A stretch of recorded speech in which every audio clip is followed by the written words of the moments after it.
For most of human history, the ground was not something we stood on, but something we felt. Every step carrying texture, temperature, and pressure directly into the body, shaping the way we moved without us ever noticing. The human foot did not begin as something protected, but as something exposed, adapting slowly to a world that offered no softness and no separation. Only very recently did a layer appear between skin and earth,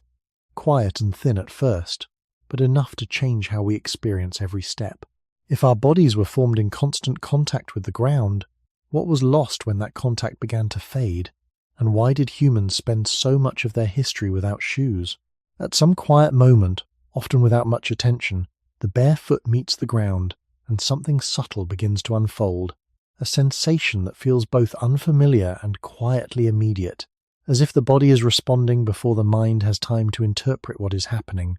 Noticing the coolness of a surface that has not been warmed by fabric, the slight unevenness that presses differently into each part of the sole, or the faint resistance of a texture that has not been softened for comfort. And in that moment there is often a small hesitation, a brief pause that appears without conscious decision,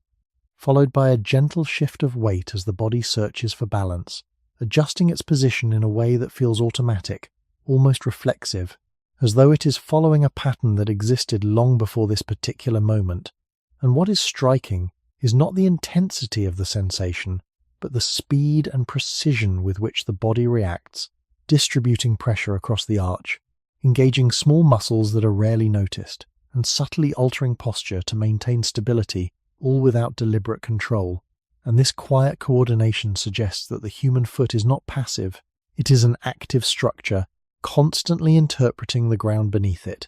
even when that ground is only briefly encountered,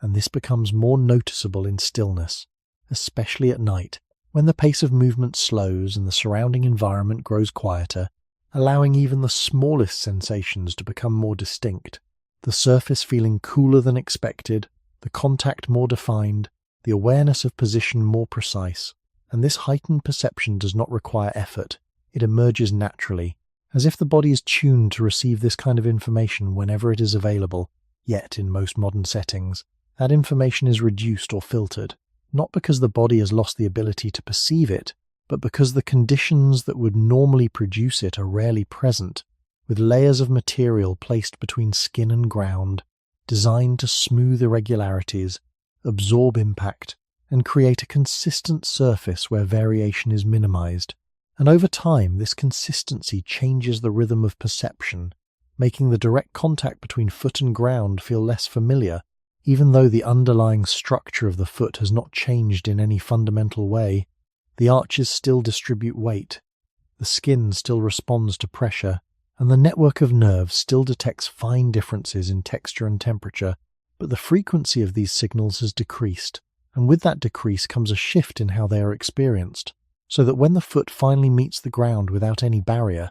the sensation stands out, not because it is new, but because it has become rare. And this creates a quiet contradiction, where something the body is fully prepared to do now feels slightly unusual, not necessarily painful, but different enough to draw attention, and within this contrast, there is a subtle hint of a longer history, one in which this kind of contact was not occasional, but constant, not something that happened at the edges of daily life, but something that shaped every step, every movement across surfaces that were never uniform and rarely predictable. And if even a brief moment of contact can trigger such an immediate and coordinated response, it suggests that the relationship between the human foot and the ground is deeply rooted, extending far beyond recent habits into a time when there was no expectation of softness, no assumption of protection, and no separation between body and environment, only a continuous exchange of information carried through pressure, temperature, and texture, guiding movement in ways that did not need to be consciously understood. And although that world is no longer the one most people experience today, the body still carries traces of it, quietly present in the way it reacts, adjusts, and stabilizes itself the moment the foot meets the ground again without anything in between, as if it has been waiting for that contact to return, even if only for a short time. When the foot remains in contact with the ground for more than just a brief moment, another layer of experience begins to appear, one that is quieter and less immediate, but more continuous, as the body settles into a pattern of sensing that does not rely on sharp reactions but on a steady flow of information. The small variations in pressure spreading across the sole, the subtle changes in temperature moving gradually through the skin, and the slight adjustments in balance becoming smoother, less noticeable, as if the body is no longer reacting but simply maintaining a state of awareness that feels stable and unforced. And this shift from sudden sensation to continuous perception reveals something important about how the foot functions, because it is not only designed to detect change, but also to sustain contact over time, to remain in communication with the surface beneath it without becoming overwhelmed or fatigued. And this kind of sustained contact is rarely experienced in modern life, where surfaces are often even predictable and separated from the body by layers that reduce variation, making each step feel similar to the one before. And in that repetition, the need for constant adjustment is reduced, allowing movement to become more automatic in a different way, less dependent on immediate feedback from the ground, and more dependent on learned patterns that assume stability. Yet when that stability is removed, even slightly, the body begins to re-engage with the surface in a more attentive manner, redistributing weight, altering the angle of the foot, and subtly changing the rhythm of movement to match the conditions it encounters. And these adjustments do not require conscious thought, they emerge as part of a system that has been shaped over long periods of time, responding to environments that were never consistent, never uniform, and rarely forgiving. And although this system is still present, it is not always active, because the conditions that would normally require it are not always encountered, so it remains quiet, waiting for moments when direct contact allows it to function as it once did more frequently. And this can be noticed in simple situations, such as standing on a slightly uneven surface, where the body begins to make small corrections, shifting weight from one part of the foot to another, engaging muscles that are not often used, and maintaining balance through a series of adjustments that are so subtle they are almost invisible, yet they are continuous, forming a kind of dialogue between the body and the ground that does not rely on words or conscious awareness. And this dialogue suggests that the relationship between the foot and the surface beneath it is not limited to movement alone, but extends into stillness, into the act of standing, resting, and simply being in contact with the environment.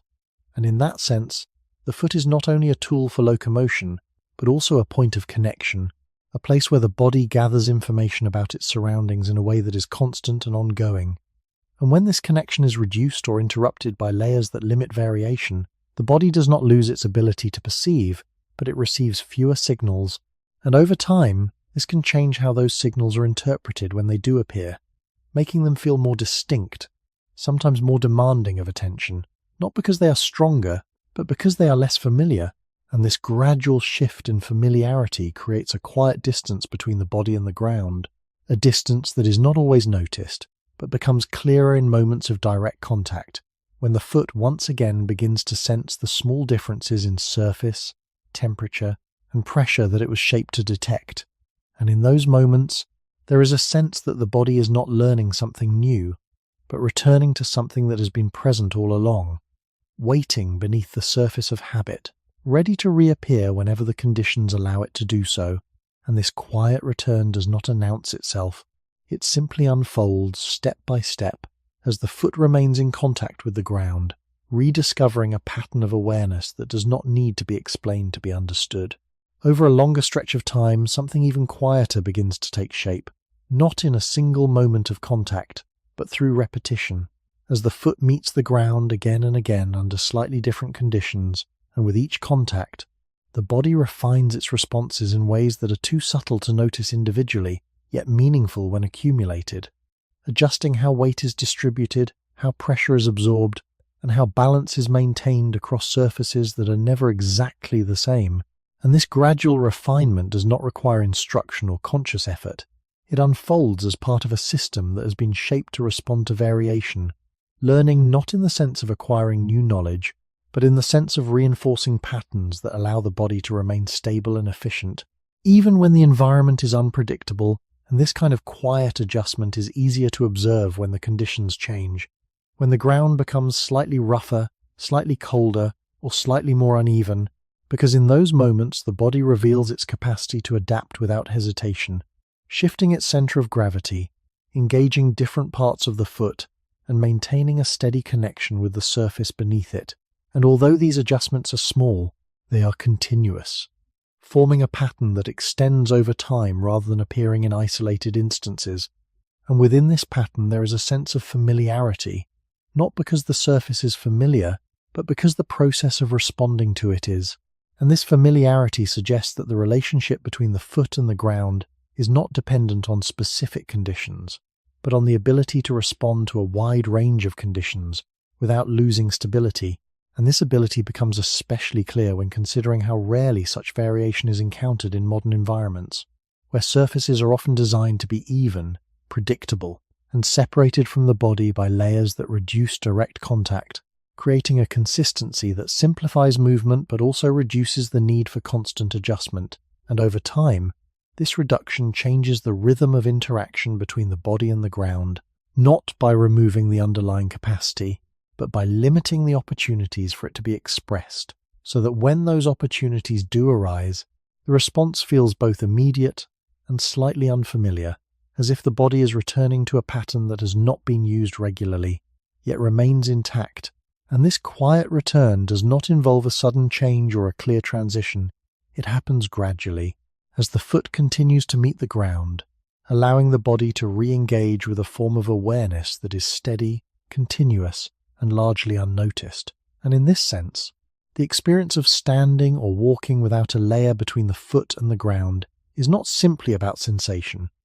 It is about the reactivation of a relationship that has been present for a very long time, one that does not depend on conscious recognition, but on repeated contact that reinforces the connection between the body and the environment. And this connection, though often reduced in modern settings, has not disappeared. It remains quietly embedded in the way the body responds, adjusts, and stabilizes itself over time, suggesting that the absence of shoes was not a temporary condition in human history, but a long-standing context in which the body developed its patterns of movement and perception. And if those patterns can still be observed in brief moments of direct contact today, then they point to a deeper continuity, one that extends beyond recent habits into a much longer history, where the foot and the ground were not separate, but part of the same ongoing exchange, shaping each other through repeated interaction without ever needing to be consciously understood or deliberately maintained. Beneath the surface of everyday movement, the structure of the human foot carries a quiet kind of precision,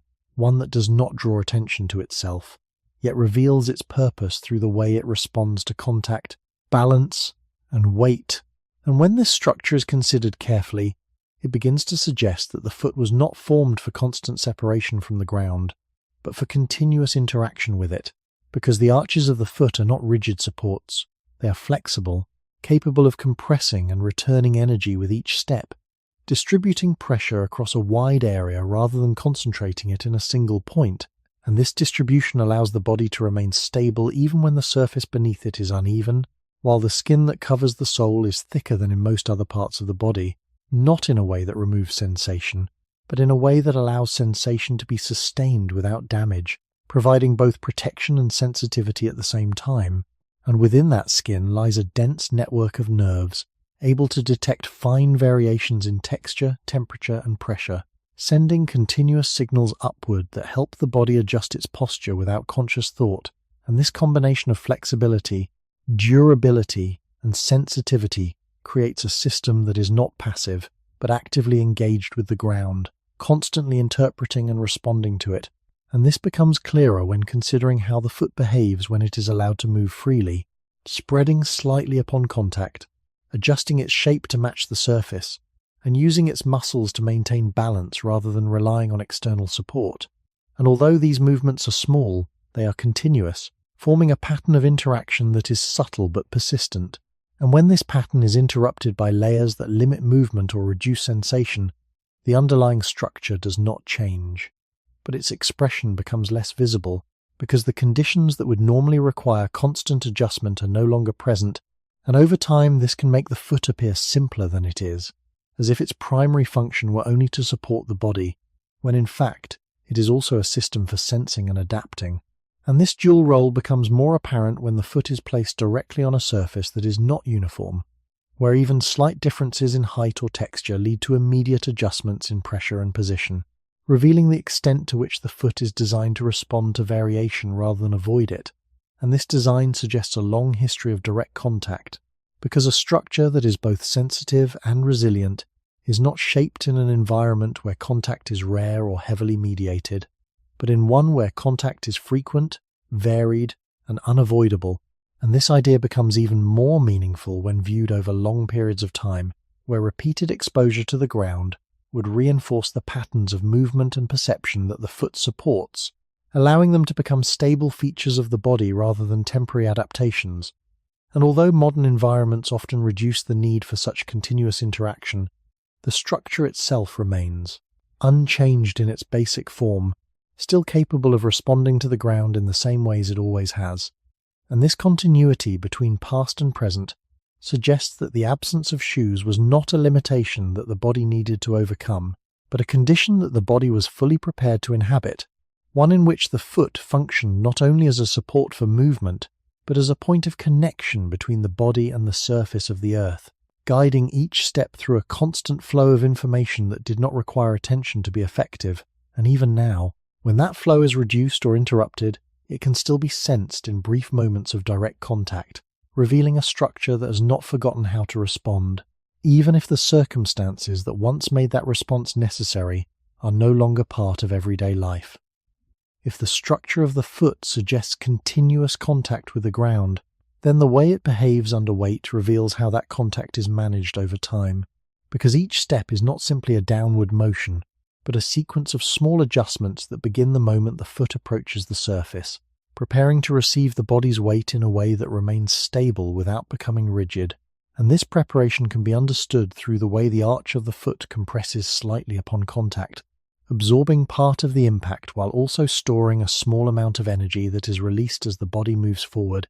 creating a rhythm that is both efficient and responsive. And this rhythm does not depend on a perfectly even surface. It is designed to function across variation, adjusting its level of compression depending on how the ground feels, whether it is firm, soft, or uneven. And alongside this mechanical response, the skin and nerves of the sole are continuously gathering information, detecting where pressure is greatest, where the surface shifts, and where balance needs to be corrected. And this information does not arrive in isolated signals. It forms a continuous stream that allows the body to remain oriented without conscious effort, making small corrections that keep movement smooth and controlled. And this process becomes more visible when the surface is less predictable, when the foot must respond to slight changes in height or texture, because in those moments the body reveals how much it relies on direct feedback from the ground, shifting weight more frequently, adjusting the angle of contact, and engaging muscles that are not always active on uniform surfaces. And these adjustments are not signs of instability, but of a system that is designed to remain stable by constantly adapting, rather than by maintaining a fixed position. And this distinction becomes important when considering how movement changes when a layer is placed between the foot and the ground, because that layer can reduce the amount of variation that reaches the body, smoothing out differences and making each step feel more consistent. And while this consistency can simplify movement, it also changes the way the foot distributes weight and responds to pressure, not by removing its ability to adapt, but by reducing the frequency with which adaptation is required,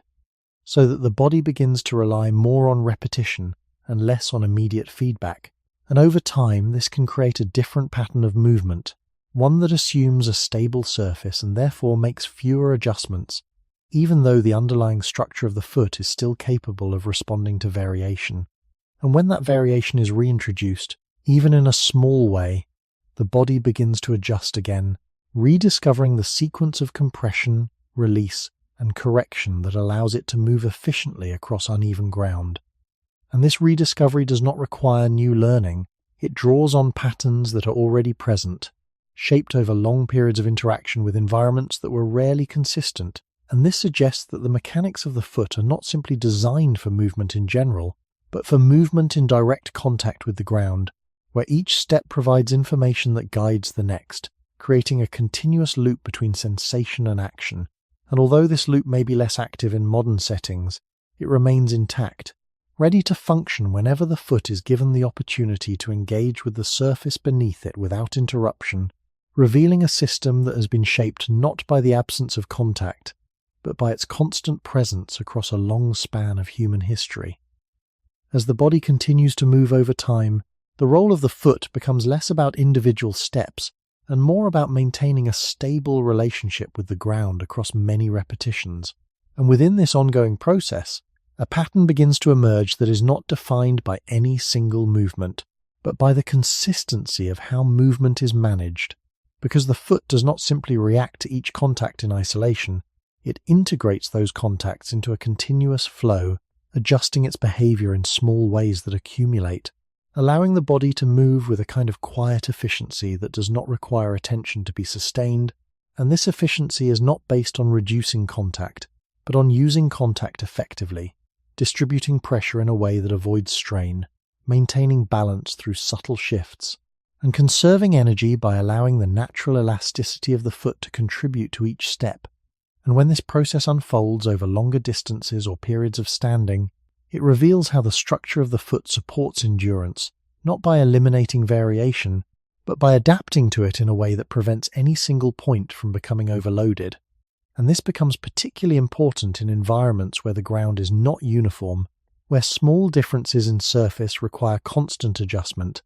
because in such conditions, the ability to respond continuously allows the body to remain stable without becoming rigid. And this balance between flexibility and stability is not achieved through external support, but through the coordinated activity of muscles, tendons, and sensory feedback that work together to maintain alignment.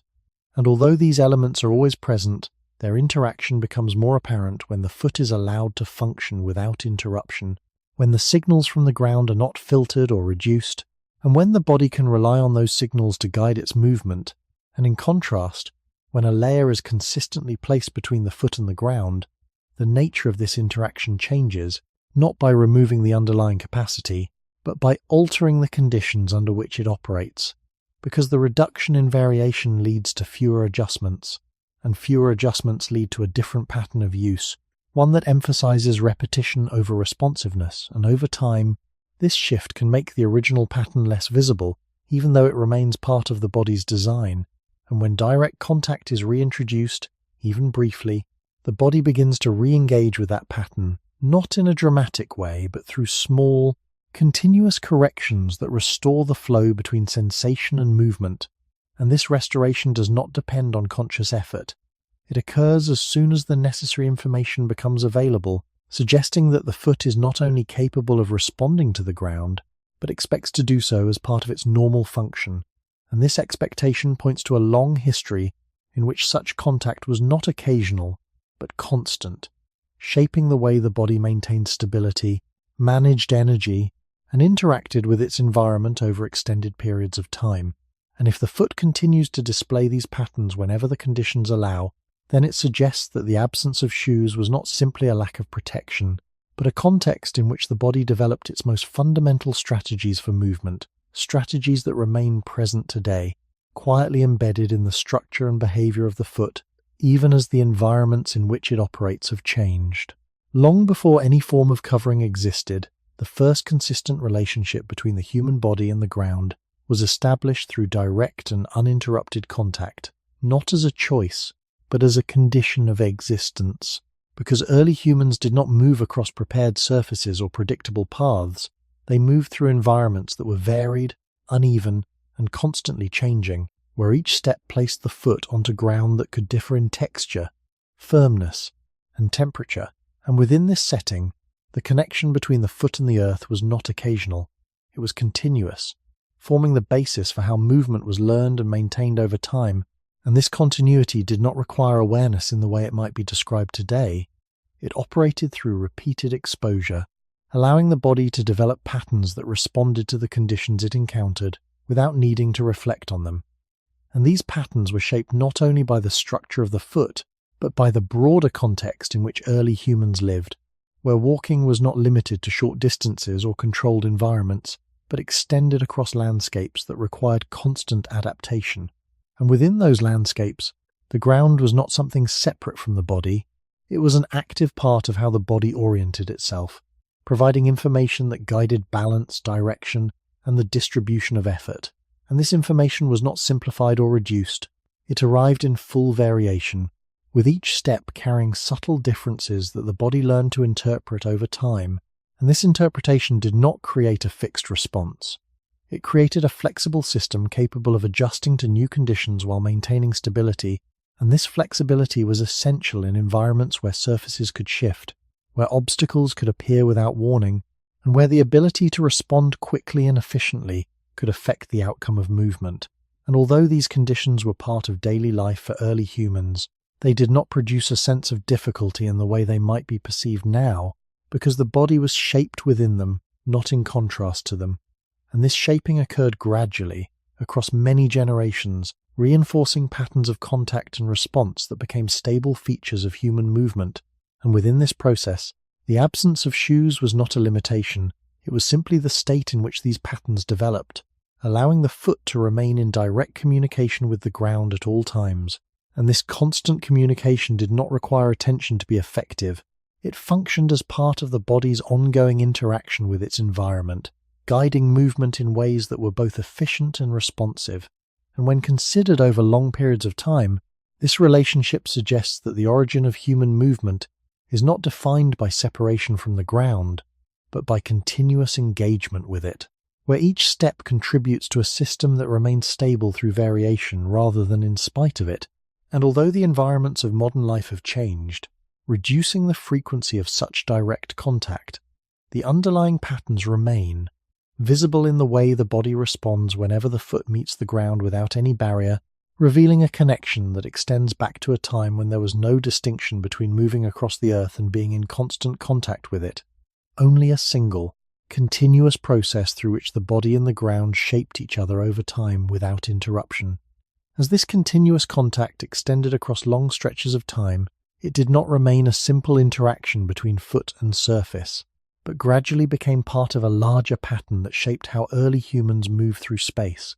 Because movement was not isolated to a single location or moment, it unfolded across changing terrains, shifting climates, and varied conditions that required the body to remain adaptable without losing stability.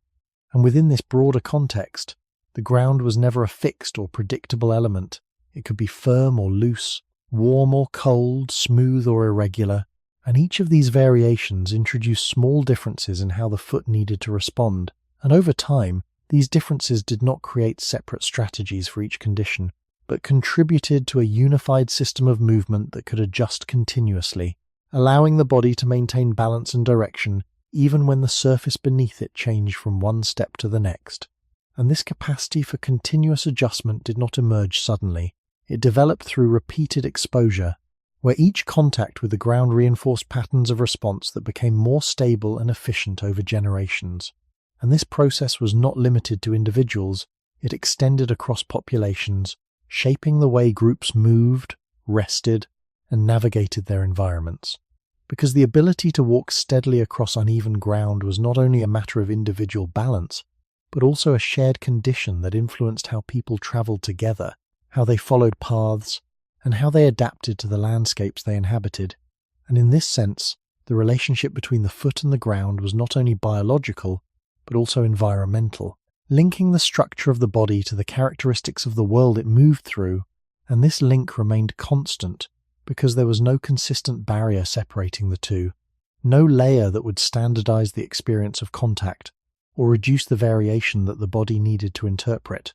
And as a result, the information received from the ground remained rich and continuous, allowing the body to refine its responses in ways that were closely aligned with the conditions of the environment. And this alignment created a form of stability that did not depend on uniformity, but on the ability to respond to difference without disruption. And although modern environments often provide more consistent surfaces, reducing the need for such continuous adaptation, the patterns that were formed in those earlier conditions have not disappeared. They remain present in the way the body reacts whenever variation is reintroduced, even in small amounts. And this reactivation can be observed in the subtle shifts of balance that occur when the surface is uneven, or in the adjustments of pressure that follow changes in texture, revealing that the system of movement developed in early human history is still intact,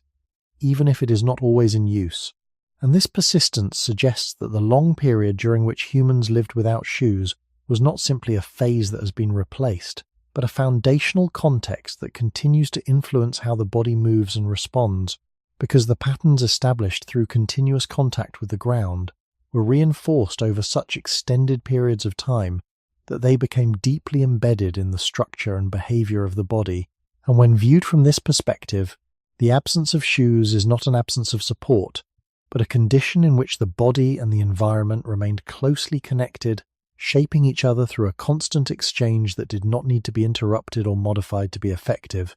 And even now, when that connection is less frequent, it can still be sensed in the way the body adjusts, stabilizes, and maintains balance whenever the foot returns to direct contact with the ground, suggesting that the origin of human movement is still present beneath the surface of modern habits, waiting to be noticed in the quiet moments when the body encounters the ground as it once did for most of its history.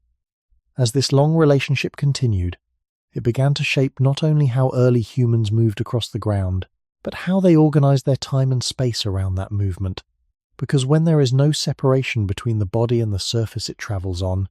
every decision about direction, distance, and rest is influenced by the condition of that surface, and over time, this influence becomes a quiet framework within which daily life unfolds, where the choice of where to walk is connected to how the ground feels, where to pause is linked to how the body responds to pressure and fatigue, and how far to travel is guided not only by intention, but by the continuous feedback that rises from each step. And within this framework, the ground is not simply a background element, it is an active part of the experience of living, shaping patterns of movement that are both practical and responsive, and these patterns are reinforced through repetition, becoming stable features of how groups move together, how paths are followed, and how environments are navigated without the need for fixed routes or prepared surfaces, because the body itself carries the ability to adapt, using the information gathered from the ground to guide each adjustment in direction and balance. And this ability does not require conscious planning. It operates through a steady flow of signals that inform the body of its position in relation to the surface beneath it, allowing movement to remain fluid even when conditions change, and over extended periods of time, this fluidity becomes a defining characteristic of how early humans interacted with their environment, not by imposing uniformity on it, but by adjusting to its variation in a way that maintained continuity of movement. And this continuity is important because it suggests that the absence of shoes did not create a barrier to mobility, but rather supported a form of mobility that was closely aligned with the natural conditions of the world, where each step contributed to an ongoing process of adaptation that did not need to be interrupted by artificial separation. And as this process unfolded across generations, it reinforced the connection between the body and the ground in a way that became deeply embedded, not only in the structure of the foot, but in the patterns of behavior that guided movement, rest, and navigation. And although these patterns are less visible in modern environments, where surfaces are often standardized and movement is less dependent on direct feedback, they have not disappeared. They remain present in the way the body responds whenever it encounters variation, reactivating the same processes of adjustment and stabilization that once operated continuously. And this reactivation reveals that the relationship between the foot and the ground is not something that has been replaced, but something that has been layered over, with newer conditions changing how often it is expressed, but not removing its underlying presence. And when viewed in this way, the long period during which humans lived without shoes becomes more than a historical detail. It becomes a context in which fundamental patterns of movement were established, patterns that continue to influence how the body functions even now, quietly shaping each step in ways that do not require attention to be effective, and suggesting that the connection between the human body and the ground remains, even when it is not fully experienced, as a subtle continuity that links the present to a much longer past, in which movement and contact were part of the same unbroken process. Over time, as the foot continued to meet the ground without interruption, a slow process of adjustment began to take place, not as a sudden change, but as a gradual shaping of the body's outer layer, where the skin of the sole responded to repeated pressure by becoming thicker, denser, and more resilient, forming a natural barrier that did not remove sensation, but moderated it, allowing the foot to remain sensitive while also enduring constant contact. And this balance between protection and perception is important, because it shows that the body did not rely on external materials to create distance from the ground, but developed its own way of managing that contact, using biological processes that unfolded over time, responding to the specific conditions the body encountered. And this response was not uniform. It varied depending on how often the foot was exposed, what kind of surfaces it encountered, and how movement was distributed across different parts of the sole, leading to patterns of thickness that reflected use rather than design. And in this sense, the skin of the foot became a kind of record of interaction, shaped by the environment through repeated contact. And although this process might appear simple, it involves a continuous cycle of renewal, where older layers of skin are replaced by new ones, maintaining a surface that is both durable and capable of sensing fine variations. And this cycle does not require conscious attention. It operates quietly, adjusting to the level of demand placed upon it, becoming thicker where pressure is frequent, and remaining more flexible where movement requires sensitivity. And this adaptability allows the foot to function effectively across different conditions without losing its ability to respond to the ground. And when considered over longer periods of time, it suggests that early humans did not need a fixed layer of protection, because the body itself was capable of providing a dynamic form of protection that changed as needed, responding to the environment in a way that external materials could not easily replicate. And this dynamic quality is important because it allows the foot to remain closely connected to the ground while still managing the physical demands of movement, maintaining a level of resilience that supports both short-term contact and long-term use. And when modern conditions reduce the frequency of direct contact, this process of adaptation becomes less active, not because the body loses the ability to adjust, but because the signals that would normally guide that adjustment are less frequent, leading to a surface that may be softer, more sensitive, and less accustomed to variation. And when direct contact is reintroduced, even briefly, the body begins to respond again, gradually rebuilding the balance between protection and perception, not through a rapid transformation, but through the same slow process that has always guided it, reinforcing the idea that the foot is not dependent on external coverings to function effectively, but is capable of adapting to the conditions it encounters through its own biological mechanisms.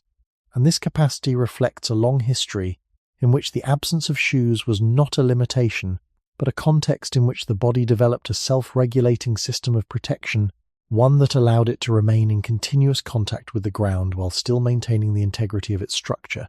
And even now, this system remains present, ready to adjust whenever the conditions allow, quietly demonstrating that the human body was shaped to manage direct contact with the earth over extended periods of time, without requiring a permanent barrier between skin and surface. As this process of gradual adjustment continues, the foot does not only change at the surface, but also in the way it distributes effort across its internal structure, because repeated contact with varied ground encourages the body to use its full range of small muscles, tendons, and connective tissues in a coordinated way, allowing weight to be shared rather than concentrated. And this sharing of effort reduces the strain on any single point, creating a pattern of movement that is both stable and sustainable over time. And within this pattern, the foot is not fixed in a single shape. It is constantly shifting, expanding slightly when it receives weight, and narrowing again as that weight moves forward, adjusting its form to match the surface beneath it. And this constant change is subtle, often too small to notice directly, but it plays a central role in how the body maintains balance without rigidity. Because a flexible structure can absorb irregularities without transferring excessive force upward, while a rigid structure would pass that force along more directly, and this difference becomes more meaningful when movement is repeated over long distances or extended periods, where even small variations in how force is managed can accumulate, influencing how the body feels and functions. And in environments where the ground is not uniform, this flexibility allows the foot to respond to each variation without needing to pause or reset, maintaining a continuous flow of movement that adapts naturally to changing conditions. And this adaptation is guided by feedback that comes from direct contact, informing the body of where adjustments are needed and how they should be made. And when this feedback is reduced by a consistent layer between the foot and the ground, the need for such continuous adjustment becomes less frequent, leading to a different pattern of use in which the foot operates within a narrower range of motion, relying more on repetition and less on variation. And over time, this shift does not remove the underlying capacity for flexibility, but it makes that capacity less visible, because the conditions that would normally activate it are not encountered as often, and when direct contact is reintroduced, the body begins to re-engage with this broader range of movement, gradually redistributing effort across the foot, allowing it to respond more fully to the surface beneath it. And this re-engagement is not a sudden change. It follows the same gradual pattern as the original adaptation, unfolding through repeated contact and continuous adjustment, reinforcing the idea that the foot is designed to function as a dynamic structure, capable of managing variation through flexibility, rather than avoiding it. And this design reflects a long history in which movement occurred in direct relation to the ground, where each step contributed to a system that balanced stability and responsiveness without relying on external support. And even though modern environments often reduce the need for such a system to be fully active, it remains present, ready to operate whenever the conditions allow, suggesting that the absence of shoes was not a state that required compensation, but a context in which the foot could express its full range of function, maintaining balance and efficiency through a continuous process of adjustment that remains quietly embedded in the way the body moves today. As this pattern of adjustment continues across many repetitions, it begins to influence not only how the foot responds in the moment, but how it maintains stability over longer periods without requiring conscious correction. Because when the body is repeatedly exposed to varied ground, it develops a kind of quiet efficiency in managing those variations, allowing movement to remain steady without becoming rigid. And this efficiency does not come from reducing contact, but from refining how contact is used, distributing pressure in ways that prevent accumulation of strain and allowing different parts of the foot to share the work of supporting the body. And over time, this sharing creates a balance that can be sustained without fatigue, building in any single area. And this becomes particularly noticeable when considering how the body maintains posture while standing, where even small shifts in weight are continuously managed through subtle adjustments in the foot, preventing imbalance before it becomes noticeable. And these adjustments are not isolated events. They form a continuous sequence that keeps the body aligned without the need for deliberate effort. And this sequence depends on the constant flow of information from the ground, guiding each correction as it occurs. And when that flow is reduced, the pattern changes, not because the body loses its ability to adjust, but because it receives fewer signals that would normally prompt those adjustments, leading to a form of stability that relies more on consistency of surface than on responsiveness of the body. And while this form of stability can feel easier in the short term, it represents a different relationship between the body and the ground, one in which variation is minimized rather than engaged with. And when variation returns, even in small amounts, the body begins to reintroduce the patterns that were once continuous, making small corrections that restore balance through responsiveness rather than through fixed positioning.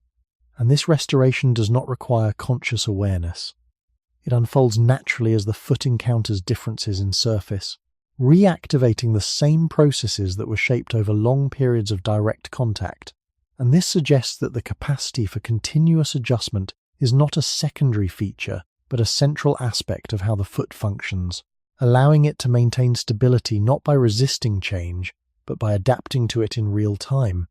And when considered within the broader context of human history, this capacity reflects a long-standing condition in which the body was in constant dialogue with the ground, using that dialogue to guide movement, maintain balance, and distribute effort in ways that supported both short-term activity and long-term endurance. And although modern environments often reduce the need for such continuous interaction, the underlying system remains intact, visible whenever the foot is given the opportunity to engage directly with the ground,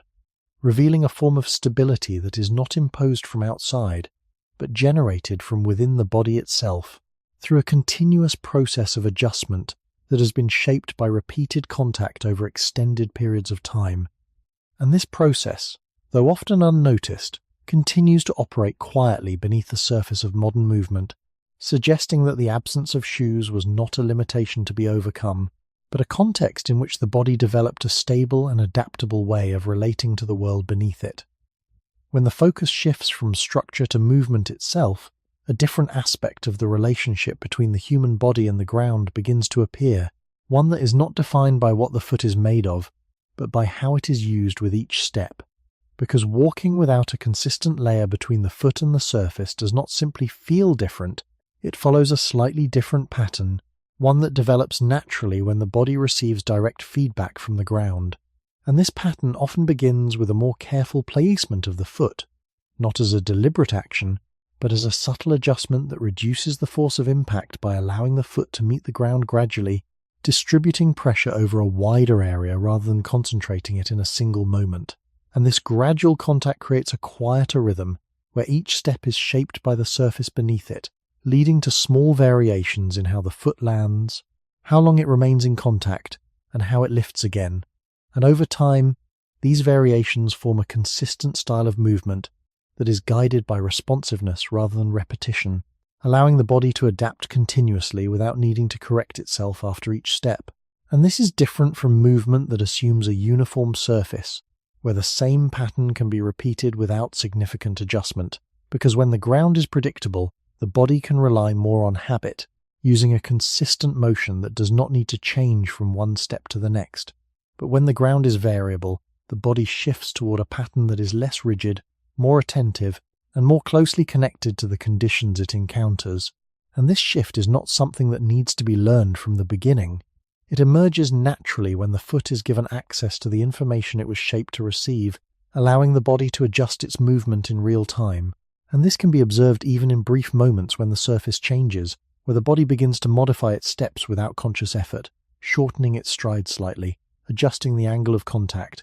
and redistributing weight in a way that maintains balance while reducing unnecessary force. And these adjustments are not signs of difficulty, but of efficiency, because they allow the body to move smoothly across uneven ground without relying on rigid patterns that could lead to imbalance. And over longer distances,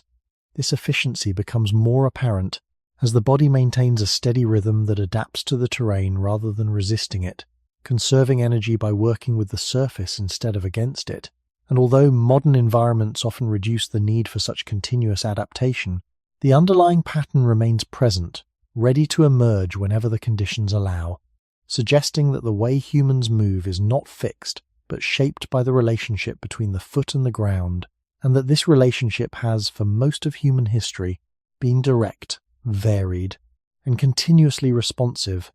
guiding movement in a way that does not require attention to be effective, but becomes noticeable when the conditions change, revealing a pattern that is both ancient and still quietly active beneath the surface of modern habits, waiting to be expressed whenever the foot once again meets the ground without interruption.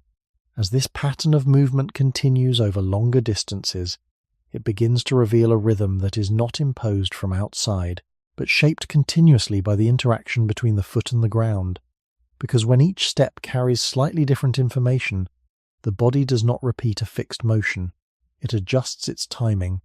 its force, and its placement in ways that create a flow rather than a sequence of identical actions. And this flow is subtle, often unnoticed, yet it influences how energy is used, how fatigue develops, and how stability is maintained across time. And within this flow, the length of each step may become slightly shorter, not as a limitation, but as a way to keep the body responsive, allowing quicker adjustments when the surface changes, while the contact with the ground may become more deliberate, spreading the moment of impact across a slightly longer period, reducing the sharpness of each step and distributing force more evenly. And this distribution is important because it allows the body to move without accumulating strain in a single point, maintaining a balance between effort and recovery that supports sustained movement. And when the ground varies in texture or firmness, this rhythm becomes more pronounced as the body adjusts its pace and pressure to match the conditions it encounters, sometimes slowing slightly,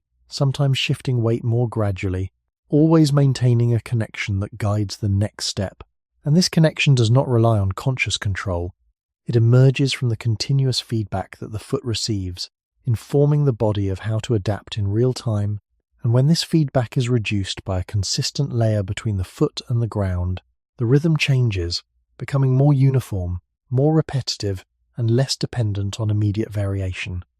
And while this uniformity can simplify movement, it also reduces the range of adjustments that the body makes, leading to a pattern that is efficient under stable conditions, but less responsive when those conditions change. And when direct contact is reintroduced, even briefly, the body begins to shift back toward a more adaptive rhythm, re-engaging with the subtle variations that guide each step. And this shift does not require conscious effort. It unfolds naturally as the foot encounters differences in the surface, restoring a pattern of movement that balances stability with responsiveness. And over time, this balance supports not only the mechanics of walking, but the overall relationship between the body and the environment, allowing movement to remain steady without becoming rigid. And this suggests that the way humans move without shoes is not simply a different version of the same pattern, but a pattern that is shaped by continuous interaction with the ground, one that reflects a long history in which movement was guided by variation rather than consistency. And although modern environments often reduce the need for such interaction, the underlying rhythm remains present, ready to emerge whenever the foot is allowed to engage directly with the surface beneath it, revealing a form of movement that is both adaptive and enduring, quietly shaped by the conditions in which it first developed. As this adaptive rhythm continues across longer stretches of movement, another layer begins to appear, one that is not immediately visible in a single step, but becomes clearer when steps are repeated over time, because the body does not only respond to the ground in the present moment, it also begins to anticipate it in a quiet and gradual way, using the memory of recent contact to guide how the next step is placed. And this anticipation is not a conscious prediction, but a subtle adjustment that emerges when the body has been in continuous interaction with a variable surface, allowing it to prepare for slight differences before they are fully felt. And this preparation can be seen in the way the foot lowers more carefully when the ground is expected to be uneven, or how the body shifts its weight slightly earlier when a change in firmness is likely, creating a movement pattern that blends response and expectation into a single flow. And this flow is important because it reduces the need for sudden corrections, allowing the body to maintain stability through smaller, more distributed adjustments. And over time, this reduces the accumulation of strain, supporting a form of movement that can continue without interruption across varied terrain. And this quality becomes more noticeable when movement is extended, when the body is not simply taking a few steps, but traveling across distance, because in those conditions, efficiency is not only about how each step is taken, but about how the sequence of steps is managed as a whole. And within this sequence, the ability to anticipate small variations allows the body to remain steady without needing to pause or reset its balance, maintaining a continuous rhythm that adapts gently rather than reacting sharply. And when a consistent layer is placed between the foot and the ground, this anticipatory process becomes less active, not because the body loses the ability, but because the information needed to support it is reduced, making each step more similar to the one before. And when steps become more similar, the need to anticipate variation decreases, leading to a pattern of movement that is more uniform, but also less responsive to subtle changes. And when direct contact is reintroduced, even briefly, the body begins to re-engage with this anticipatory pattern, adjusting its movements slightly ahead of contact, rediscovering the quiet coordination that allows it to move smoothly across uneven ground. And this re-engagement does not happen all at once. It unfolds gradually, as the body receives more varied input, rebuilding the connection between sensation and preparation. And this suggests that the way humans move without shoes is not only defined by how they react to the ground, but also by how they prepare for it, creating a continuous loop in which each step informs the next. And this loop reflects a long history in which movement took place in direct and repeated contact with the earth, where anticipation and response were part of the same process, guiding the body through environments that required constant adjustment. And although modern conditions often reduce the need for such a process to be fully active, it remains present, ready to function whenever the foot is allowed to engage directly with the surface beneath it, revealing a form of movement that is both adaptive and quietly coordinated, shaped over long periods of time by the simple and continuous act of walking without a barrier between the body and the ground. Beyond the structure of the body and the patterns of movement it supports, the ground itself remains a constant and shaping presence, because for most of human history, the surfaces people moved across were not designed, prepared, or made consistent. They simply existed as part of the natural world, varying from place to place in ways that could not be controlled. And within this variation, there was no expectation that the ground would be smooth, level, or comfortable. It could be firm in one moment and shifting in the next, dry under open sky and damp in shaded areas, warm during the day and noticeably cooler at night. And each of these changes introduced subtle differences in how the foot needed to respond, requiring continuous adjustment rather than a fixed pattern of movement. And this continuous adjustment did not create instability. It created a form of stability that depended on responsiveness, allowing the body to remain balanced even when the surface beneath it changed from one step to the next. And over time, this interaction between body and ground became a quiet rhythm, where the variability of the environment shaped the way movement was carried out, influencing how weight was distributed, how pressure was absorbed, and how balance was maintained without requiring deliberate attention. And this rhythm extended beyond walking into moments of standing and resting, where the body continued to receive information from the ground, adjusting posture in small ways that prevented imbalance before it could develop. And in this sense, the environment was not separate from the experience of the body. It was an active part of it,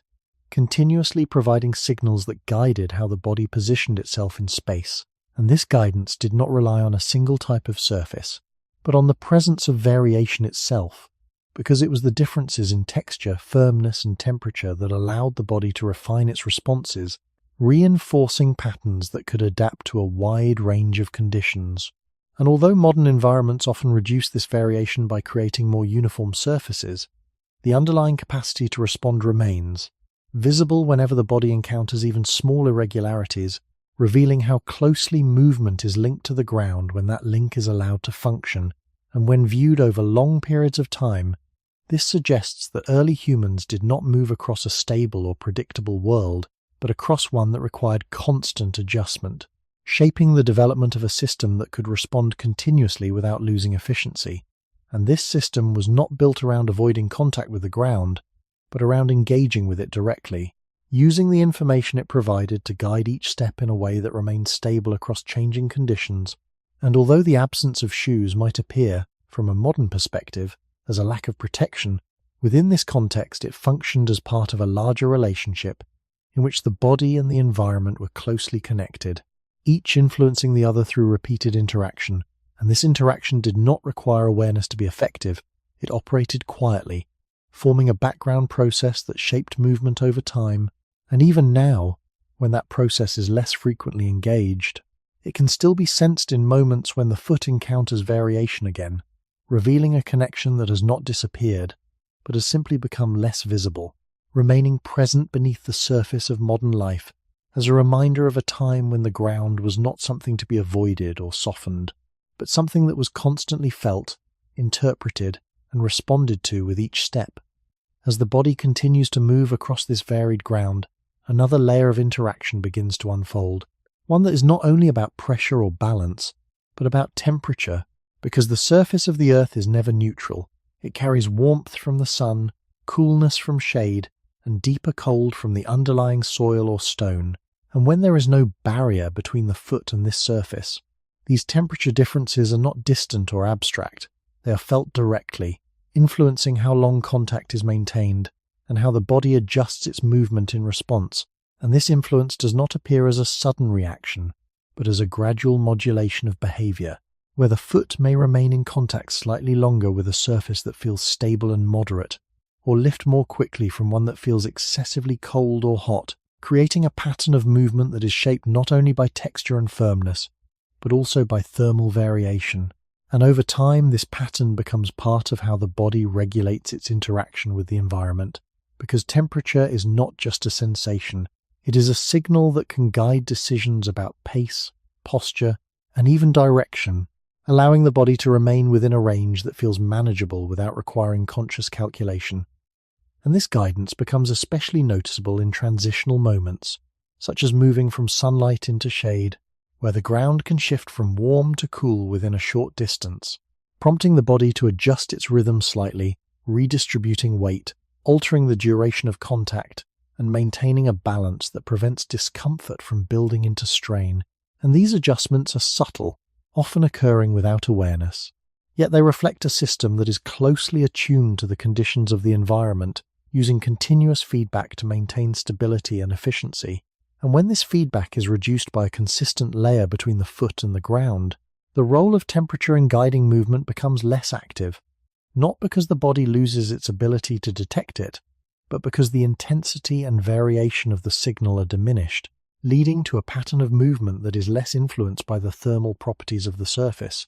And over time, this can create a sense of neutrality, where the ground feels more uniform than it actually is, and when direct contact is reintroduced, even briefly, the body begins to re-engage with these thermal differences, adjusting its behavior in small ways that reflect the conditions it encounters, revealing that temperature is an integral part of the relationship between the foot and the ground, not as a dominant factor, but as a continuous presence that shapes how movement unfolds over time. And when considered within the broader context of human history, this suggests that early humans did not move across surfaces that were only mechanically varied, but across ones that were thermally dynamic as well, requiring the body to adapt not only to changes in texture and firmness, but also to shifts in heat and cold that influenced how each step was placed and how long it was sustained.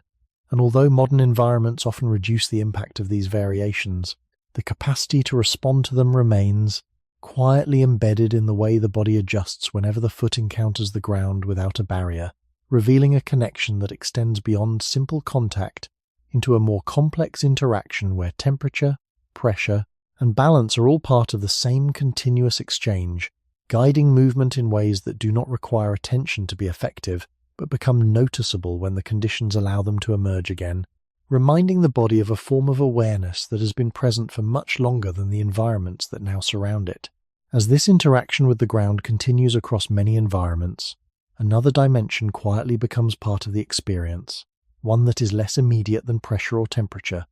but equally persistent, and that is the element of moisture. Because the surface of the earth is not always dry or stable, it can hold water after rain, remain damp in shaded areas, or shift subtly under the influence of humidity. And when the foot is in direct contact with these conditions, the body begins to respond in ways that are not abrupt, but gradually adaptive, adjusting how weight is placed and how long contact is maintained. And this adjustment is not only about avoiding discomfort, it is about maintaining stability in a context where the ground may not provide the same level of resistance from one step to the next. And when the surface is slightly damp or soft, the foot tends to spread more upon contact, increasing the area over which weight is distributed, allowing the body to remain balanced even when the ground yields slightly. And this spreading is not forced, it happens naturally as part of the foot's flexible structure, guided by the feedback it receives in the moment, and over time, this interaction with moisture becomes part of a broader pattern of movement, where the body learns to move across surfaces that are not only uneven, but also variable in their firmness and grip, requiring a continuous awareness that blends sensation and adjustment into a single process. And this process does not rely on conscious effort. It unfolds through repeated exposure, reinforcing patterns that allow the body to remain stable even when the conditions are less predictable. And this is especially important in environments where moisture can change the surface quickly, where a path that feels firm in one moment may become softer or more unstable in the next. And within such conditions, the ability to adjust continuously allows movement to remain fluid without interruption, preventing the need for sudden corrections that could disrupt balance. And when a consistent layer separates the foot from the ground, this aspect of interaction becomes less pronounced, not because the body no longer responds to changes in moisture, but because the direct feedback is reduced, smoothing out differences that would otherwise guide small adjustments. And over time, this can create a pattern of movement that is less sensitive to subtle changes in surface conditions, relying more on the assumption of stability than on the continuous reading of the ground. And when direct contact is reintroduced, even briefly, moving it, the body begins to re-engage with these variations, adjusting its movement in response to the slight shifts in firmness and grip that moisture creates, rediscovering a pattern that balances flexibility and control. And this re-engagement suggests that the relationship between the foot and the ground extends beyond simple contact into a more complex interaction where multiple elements, including moisture, contribute to how movement is guided, and when viewed across the long span of human history, this complexity reflects a world in which the ground was never static, but constantly changing in small ways that required the body to remain adaptable, shaping patterns of movement that could respond to variation without losing stability. And although modern environments often reduce the impact of these conditions, the underlying system remains present, ready to function whenever the foot is allowed to engage directly with the surface, revealing a connection that has been formed through repeated interaction over time and continues to influence how the body moves even when the conditions that once made it essential are no longer part of everyday life. As the environment shifts from one region to another, the need for direct contact with the ground does not disappear, but the conditions that shape that contact begin to vary in ways that influence how often the foot remains uncovered, because not all landscapes present the same level of demand. And within this variation, there are places where the ground remains relatively moderate, neither too cold nor too harsh, allowing continuous contact to be maintained without causing lasting harm. While in other regions, especially those with colder climates or more extreme seasonal changes, the surface begins to place different pressures on the body, introducing conditions that make prolonged exposure more difficult to sustain. And within these differences, early humans did not adopt a single solution that applied everywhere, but instead moved within a range of responses that reflected the environment they were part of. And this means that the absence of shoes was not a universal experience in the same form, but a dominant condition that was adapted differently depending on where people lived. And in regions where the ground remained relatively forgiving, the foot could continue to function in direct contact with the surface, relying on its natural capacity to adjust, while in areas where the ground became colder or more abrasive, temporary forms of covering might begin to appear, not as permanent solutions, but as situational responses to specific conditions. And these coverings were often simple, made from materials that were available in the immediate environment, used when needed and not necessarily maintained as a constant layer between the foot and the ground. And this selective use reflects an important aspect of early human behavior, where adaptation was guided by necessity rather than by habit, allowing the body to remain in direct contact with the ground whenever conditions allowed, and to introduce separation only when the environment made it difficult to do so. And over time, this pattern created a balance between exposure and protection, where the foot continued to function as a responsive structure, while occasional coverings provided relief in more demanding conditions. And this balance did not lead to a rapid or uniform adoption of shoes, because the benefits of continuous contact remained present in many environments, and the cost of creating and maintaining coverings was not always justified when the body itself was capable of adapting. And this helps explain why, across long periods of human history, the use of shoes did not become widespread or consistent, remaining instead a localized and context-dependent practice. And when viewed in this way, the question of why humans spent so much of their history without shoes becomes less about the absence of a solution and more about the presence of a system that was already sufficient in many conditions, allowing the body to move, balance, and respond effectively without requiring a constant barrier. And even as different regions introduced new challenges, the underlying relationship between the foot and the ground remained intact, shaped by the environment but not replaced by it, suggesting that the absence of shoes was not simply a gap waiting to be filled, but a stable condition that persisted because it continued to work across a wide range of contexts. And only gradually, as conditions changed and new forms of material use developed, did this balance begin to shift toward more consistent forms of protection, marking the beginning of a different relationship between the body and the ground that would take shape much later in human history. As these differences between regions continue to shape how the body interacts with the ground, another pattern begins to appear, one that is not only defined by the environment itself, but by how groups of people move through that environment over time. Because early human populations did not remain fixed in a single location, they often moved across landscapes in response to changes in climate, availability of resources, and seasonal shifts. And within this movement, the conditions under which the foot met the ground could change gradually or suddenly, requiring the body to adapt not only to one type of surface, but to a sequence of different surfaces encountered over time. and this sequence did not create a single consistent need for protection, but rather a shifting set of conditions in which direct contact could remain sufficient in some areas and less suitable in others, and as a result, the use of foot coverings, when it appeared, was not always permanent. It could be intermittent, applied in specific situations and set aside when no longer needed, allowing the body to return to direct contact whenever conditions allowed. And this intermittent pattern is important because it suggests that the transition from bare contact to covered contact was not immediate or uniform, but gradual and context-dependent, shaped by the practical realities of movement rather than by a single decision to adopt a new habit. And within this context, the body retained its capacity to function without a barrier, even when temporary coverings were used, because those coverings did not fully replace direct contact. They supplemented it under certain conditions, and over time, this created a flexible relationship between the body and the ground, where adaptation could take multiple forms depending on the situation, and this flexibility extended across generations, influencing how knowledge about movement and environment was shared, not as a fixed rule, but as an understanding that conditions could change and that the body needed to respond accordingly, and this understanding did not require formal instruction. It was reinforced through repeated experience, as individuals encountered different terrains and adjusted their movement in response. And within this process, the presence or absence of foot coverings remained a secondary factor, one that was shaped by immediate need rather than by long-term standardization.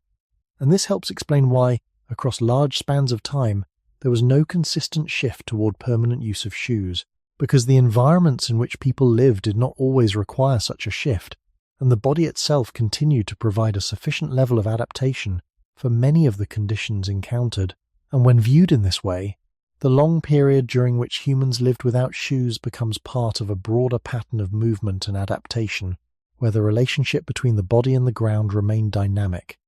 influenced by changing environments but not fully replaced by any single solution. And even as different regions introduced conditions that encouraged temporary forms of protection, the underlying system of direct contact remained active, ready to reassert itself whenever the conditions allowed, revealing a continuity that extends beyond specific environments into a more general pattern of human movement,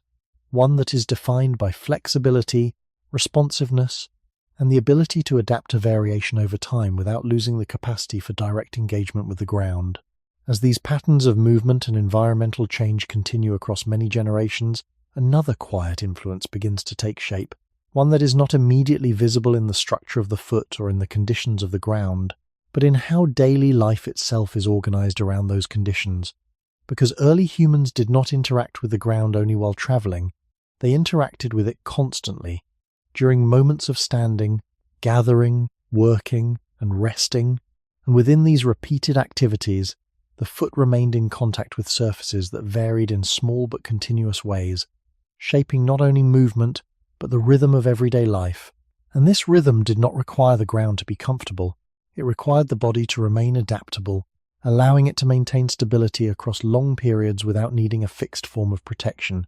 And within this context, the use of any form of covering for the foot would not necessarily provide a consistent advantage, because the conditions that made protection useful were not present at all times, and in many situations, direct contact allowed for better balance, better awareness of the surface, and a more efficient distribution of effort, especially when tasks required standing for extended periods or moving across short distances repeatedly.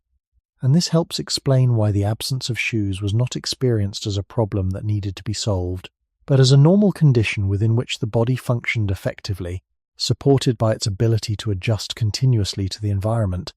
And even when conditions changed, such as during colder periods or in regions with more demanding surfaces, the response was often temporary rather than permanent, introducing simple coverings when necessary, but not replacing the underlying pattern of direct contact. And this pattern remained stable because it aligned with the way daily life unfolded, where movement was not always long or intense, but often intermittent, allowing the body to recover and adjust between periods of activity. And within this cycle, the foot continued to function as a responsive structure, maintaining its connection with the ground in a way that supported both movement and stillness. And over time, This created a balance between exposure and protection that did not require a permanent shift toward one or the other, because the environment and the patterns of activity did not consistently demand it. And this balance is important because it shows that the widespread absence of shoes was not simply due to a lack of resources or technology, but because the existing relationship between the body and the ground remained effective across a wide range of conditions, allowing people to carry out their daily activities without needing a constant barrier. And as a result, the transition toward more consistent use of shoes did not occur rapidly. It emerged gradually as changes in environment, lifestyle, and material use began to alter the balance, making protection more consistently beneficial in certain contexts. And even then, this shift did not fully replace the underlying capacity of the body to function without separation, because that capacity had been shaped over a much longer period of time and remained present beneath the new conditions. And when viewed from this perspective, the long span of human history without shoes becomes a reflection of a stable and adaptable system, one in which the body, the ground, and daily life were closely aligned, allowing movement and interaction to unfold without the need for constant mediation. And even as that alignment has changed in more recent times, the traces of it remain, visible in the way the body continues to respond whenever it returns to direct contact with the ground, revealing a continuity that connects modern experience to a much longer history in which the absence of shoes was not unusual, but simply part of how humans lived and moved through the world. As the conditions of the environment and the patterns of daily life continue to shape how the body interacts with the ground, a gradual shift begins to appear, not as a sudden change, but as a series of small and practical responses to specific situations, because even in a world where direct contact remained the norm, there were moments when the ground presented conditions that made prolonged exposure more difficult, and in those moments, early forms of covering began to emerge, not as fully developed objects, but as simple extensions of what was already available in the environment, such as pieces of animal skin, strips of plant fiber, or layers of material that could be wrapped or placed beneath the foot. And these early coverings were not designed with uniformity or durability in mind. They were shaped by immediate need, often temporary, and adapted to the conditions at hand, allowing the body to maintain its ability to move while reducing the impact of specific challenges such as cold surfaces, sharp textures, or prolonged exposure to moisture. And because these coverings were created from materials that could be found locally, their form and function varied widely, reflecting the diversity of environments in which they were used. And this variation suggests that the earliest attempts to protect the foot were not guided by a single idea of what a shoe should be, but by a flexible approach that responded to the demands of the moment. And within this approach, the relationship between the foot and the ground was not replaced, but temporarily adjusted, allowing for periods of separation when necessary, while still maintaining direct contact in situations where it remained effective. And this balance between exposure and protection is important, because it shows that the development of foot coverings did not begin as a complete transformation of human movement, but as a gradual addition to an existing system, one that remained centered on the body's ability to adapt. And over time, as these coverings were used in repeated situations, certain patterns began to form, where particular materials or methods of wrapping proved more effective under specific conditions, leading to more consistent forms that could be recreated when needed. And even then, these forms did not immediately become permanent. They continued to function as situational tools, used when the environment required them and set aside when it did not. And this intermittent use reflects a stage in which the idea of separating the foot from the ground was still developing, not yet established as a constant feature of daily life. And when viewed within the broader timeline of human history, this stage represents a transition, where the first steps toward creating a barrier between the body and the ground begin to appear, but do not yet define how movement is carried out, because the underlying system of direct contact remains dominant, guiding how the body responds to the environment even as new forms of protection are introduced. And this suggests that the emergence of early foot coverings was not driven by a complete need to replace direct contact, but by a series of specific conditions that made temporary protection useful, allowing the body to extend its capacity to move across a wider range of environments without losing the adaptability that had been shaped over long periods of direct interaction with the ground. And even as these early coverings become more common in certain contexts, they remain part of a flexible system, one that continues to balance the benefits of direct contact with the practical advantages of occasional protection, marking the beginning of a slow and uneven process that would eventually lead to more consistent forms of footwear, but only after a long period in which the body itself remained the primary means of adapting to the ground. As these early coverings began to appear more frequently in certain conditions, they did not immediately transform into what would later be recognized as shoes, but instead remained simple in form, often consisting of loosely wrapped materials or flat layers placed beneath the foot. And this simplicity is important because it reflects the purpose they served, which was not to create a consistent barrier, but to reduce the impact of specific environmental challenges while preserving as much direct contact as possible, and in many cases, these coverings did not fully enclose the foot, leaving parts of the skin exposed, allowing sensation to continue while providing limited protection where it was most needed. And this partial coverage suggests that the goal was not to separate the body from the ground entirely, but to modify the interaction in a controlled way, adjusting how the foot met the surface without removing the underlying connection. And because the materials used were often flexible and not shaped to a fixed structure, they would move with the foot, bending and shifting as weight was applied, rather than holding the foot in a rigid form. And this movement allowed the natural mechanics of the foot to remain active, preserving its ability to adapt to variation while introducing a small degree of buffering against sharp or extreme conditions. And over time, as these coverings were used repeatedly, certain methods of securing them became more stable, using simple bindings or ties to keep the material in place. And this added a level of consistency to their use, making them more reliable in situations where the ground demanded protection. Yet even with these improvements, they did not become a constant part of daily movement, because their use was still guided by necessity rather than by habit. And in environments where the ground remained manageable, the body would return to direct contact, relying on its own adaptive capacity rather than maintaining a covering that was no longer needed. And this intermittent pattern highlights an important stage in the development of footwear, where the concept of protection exists, but has not yet become dominant, and the body continues to operate within a system that prioritizes flexibility and responsiveness over uniformity. And this stage also reflects the limitations of the materials available, which were often subject to wear, moisture, and degradation, requiring frequent replacement or adjustment, and this further reduced the likelihood of continuous use.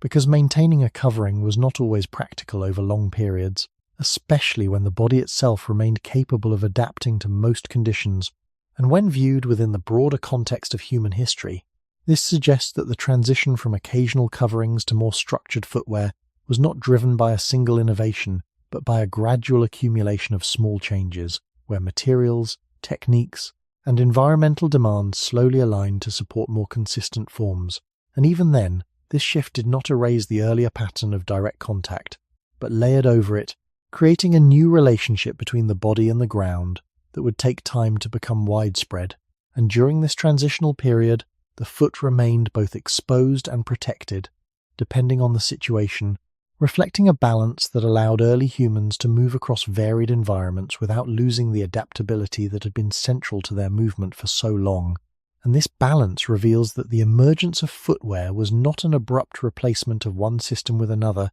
but a gradual adjustment within an existing system, one that continued to evolve as conditions changed and new possibilities became available. As these simple coverings continued to appear in different regions and under different conditions, a gradual pattern began to form, not in the sense of a single design becoming dominant, but in the repeated use of certain ideas that proved reliable over time. And within this pattern, the act of covering the foot began to shift from a purely immediate response to something that could be prepared in advance, carried and used when needed. And this shift is subtle but important, because it marks a change in how the body relates to the environment, introducing the possibility of anticipating conditions rather than only responding to them in the moment. And even though these coverings remained simple, often made from flexible materials that could be shaped or adjusted quickly, their repeated use began to create a sense of familiarity, where certain forms were recognized as effective for particular types of ground, And this recognition did not immediately lead to standardization, but it did allow for the gradual refinement of techniques, improving how materials were selected, how they were secured to the foot, and how long they could be used before needing replacement. And over time, these small refinements began to extend the situations in which coverings could be applied, making them more practical not only for brief encounters with difficult surfaces, but for longer periods of movement in environments where direct contact became less manageable. And yet, even as this extension took place, the underlying system of direct interaction with the ground remained active, because the coverings themselves did not fully replace the need for adaptation. They only modified the conditions under which adaptation occurred, allowing the body to maintain its responsiveness while reducing the intensity of certain challenges. And this balance between modification and continuity is important because it shows that the emergence of early footwear was not a complete departure from the past, but an adjustment within it, where new elements were added without removing the core relationship between the foot and the ground. And this relationship continued to guide how movement was carried out, even when materials were introduced, because the body still relied on feedback from the surface, still adjusted its movement in response to variation, and still maintained a pattern of interaction that had been shaped over long periods of direct contact. And when viewed within the broader timeline of human history, this stage represents a slow transition where the idea of separating the foot from the ground begins to take form, but does not yet define everyday movement, because the conditions that made continuous protection necessary were not present everywhere, and the cost of maintaining coverings remained significant compared to the benefits they provided in many situations. And this helps explain why, despite the appearance of early coverings, the widespread and consistent use of shoes did not emerge quickly, instead developing gradually as changes in environment, lifestyle, and material use began to align in ways that made continuous protection more practical. And even then, this process unfolded over long periods, allowing older patterns of direct contact to persist alongside newer forms of protection, creating a layered relationship between the body and the ground that reflects both continuity and change. And within this layered relationship, the foot remains what it has always been, a structure shaped by direct interaction, capable of adapting to variation and still responsive to the ground even when that interaction is partially mediated, suggesting that the long history without shoes was not simply replaced, but carried forward in a modified form, remaining present beneath the surface of later developments, as a quiet foundation for how the body continues to move. As these gradual changes continue, the role of foot coverings begins to extend beyond immediate environmental need, moving into a different kind of influence that is less about the ground itself and more about how people relate to one another, because once certain forms of covering become repeatable and recognizable, they can begin to carry meaning that is not directly tied to survival or movement. And this shift does not happen suddenly. It emerges slowly as materials become more consistently shaped, as techniques improve, and as some groups begin to use coverings in ways that are not strictly necessary for the conditions they face. And within this subtle transition,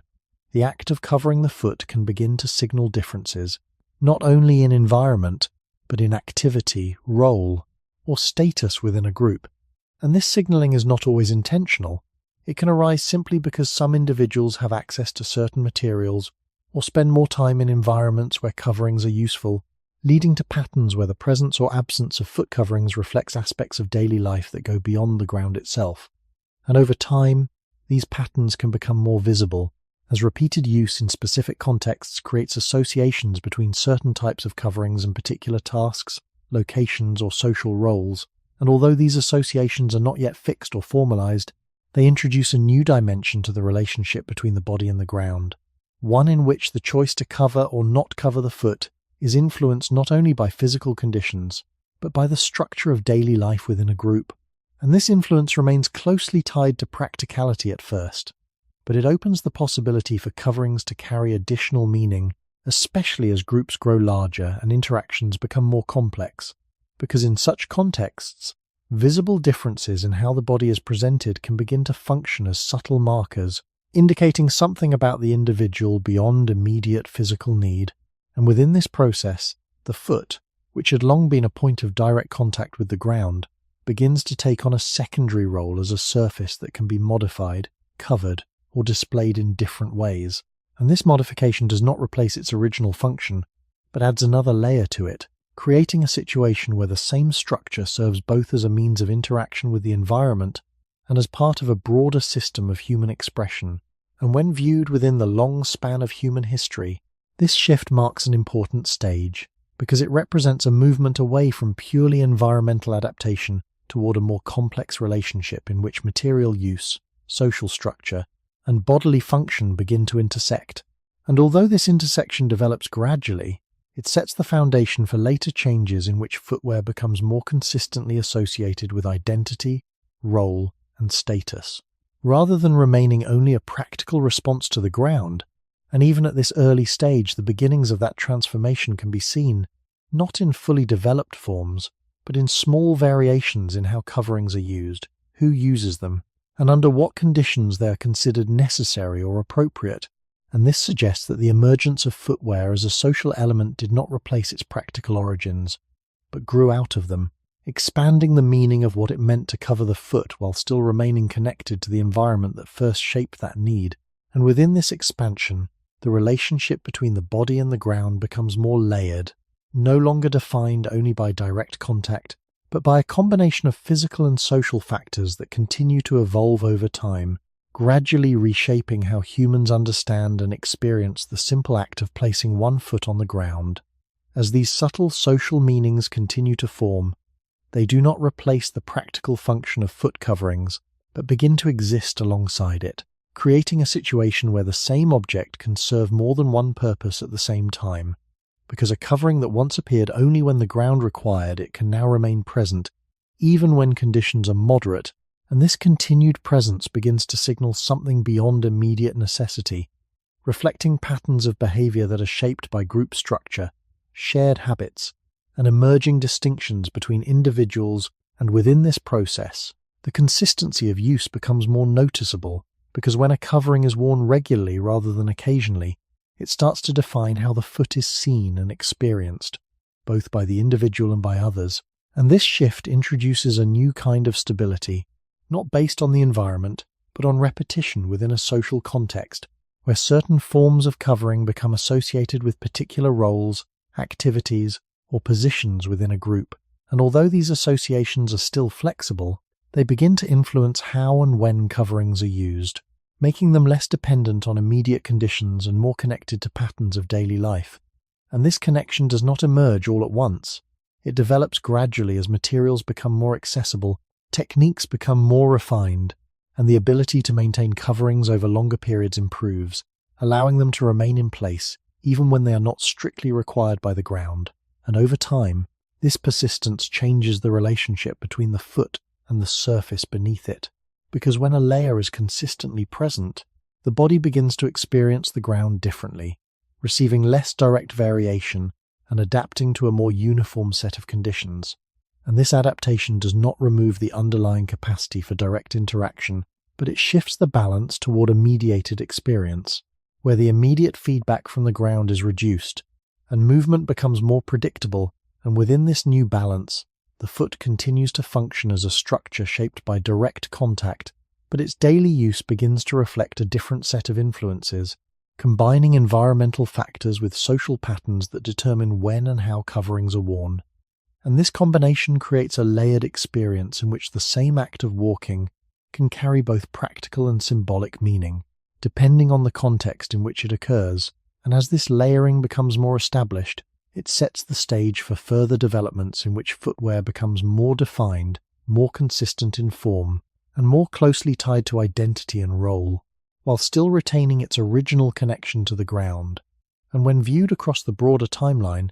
this stage represents a gradual movement away from purely situational use toward a more continuous presence, where the reasons for wearing coverings extend beyond immediate need and into the structure of social life, shaping how the body is presented and how it interacts with the environment. And although this process unfolds slowly, it marks an important shift in the history of human movement, one in which the relationship between the foot and the ground is no longer determined only by physical conditions, but by a combination of factors that reflect both the environment and the evolving complexity of human society. And within this evolving relationship, the presence of a covering becomes a subtle but meaningful part of how people move through the world, influencing not only how the ground is felt, but how the body is understood within a shared social space. As this gradual shift continues, the presence of foot coverings begins to settle into daily life in a way that is no longer tied only to changing conditions or specific tasks, but becomes part of a broader pattern that reflects how people position themselves within their communities. Because when a covering is worn consistently, it starts to define not just how the foot interacts with the ground, but how the individual is perceived in relation to others. And this perception does not rely on clear or formal rules. It emerges through repetition, where certain forms of covering become associated with particular ways of living, working, or moving. And within this association, the absence of a covering can also carry meaning, not simply as a lack, but as part of a different pattern of behavior that reflects other conditions or roles. And this creates a contrast that adds another layer to the relationship between the body and the ground, where the decision to maintain direct contact or to introduce a barrier is influenced by more than immediate necessity, and over time, this influence can become stable enough that coverings remain in place, even when the environment does not demand them,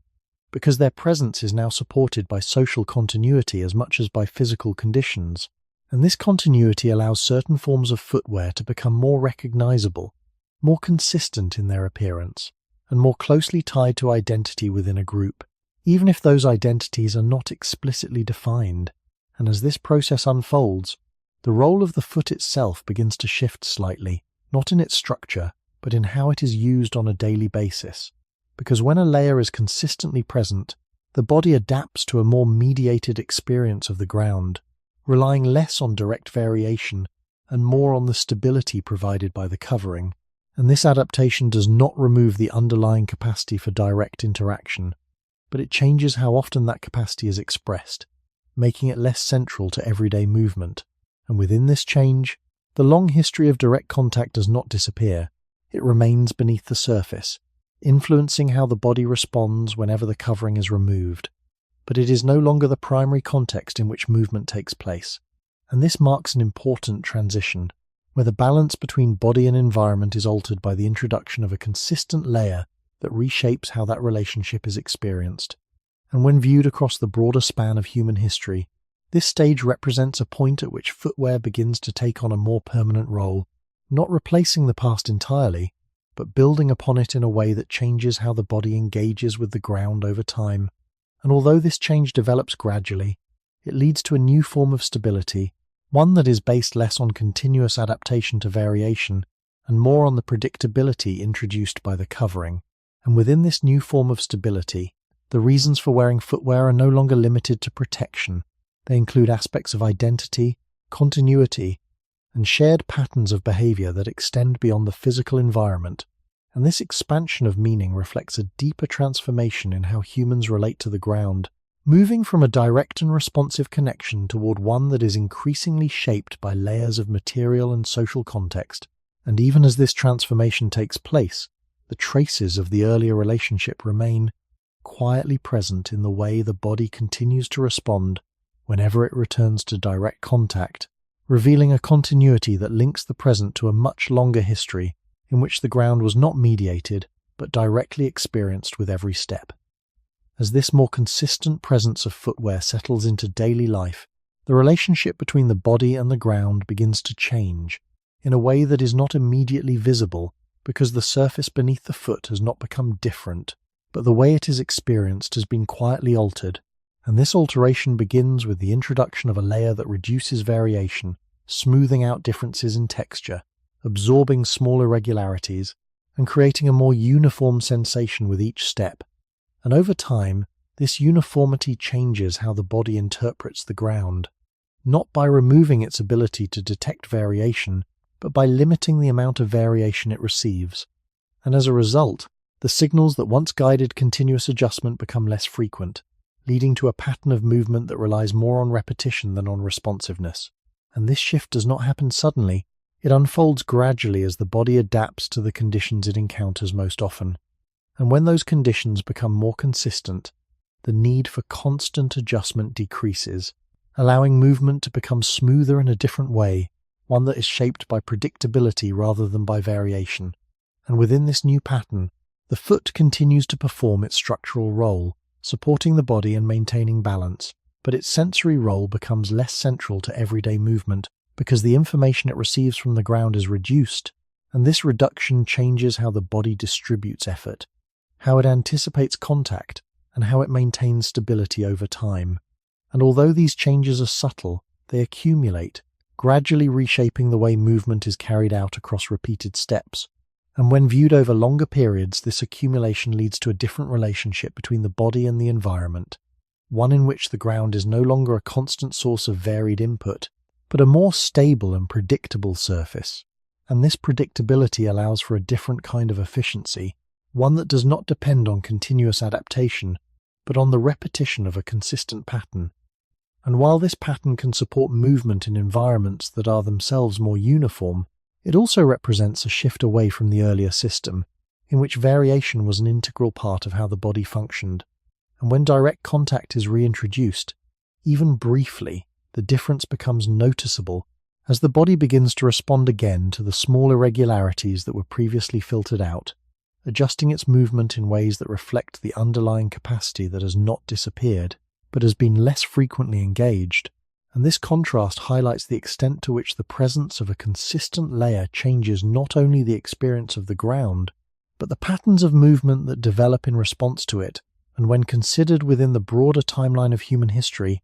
this stage marks a transition from a world in which the body adapted continuously to variation, to one in which variation is often reduced, and movement is shaped by a more controlled interaction with the environment. And although this transition brings certain advantages, it also creates a distance between the body and the ground that did not exist before, a distance that is not defined by space, but by the filtering of information that once guided every step. And within this distance,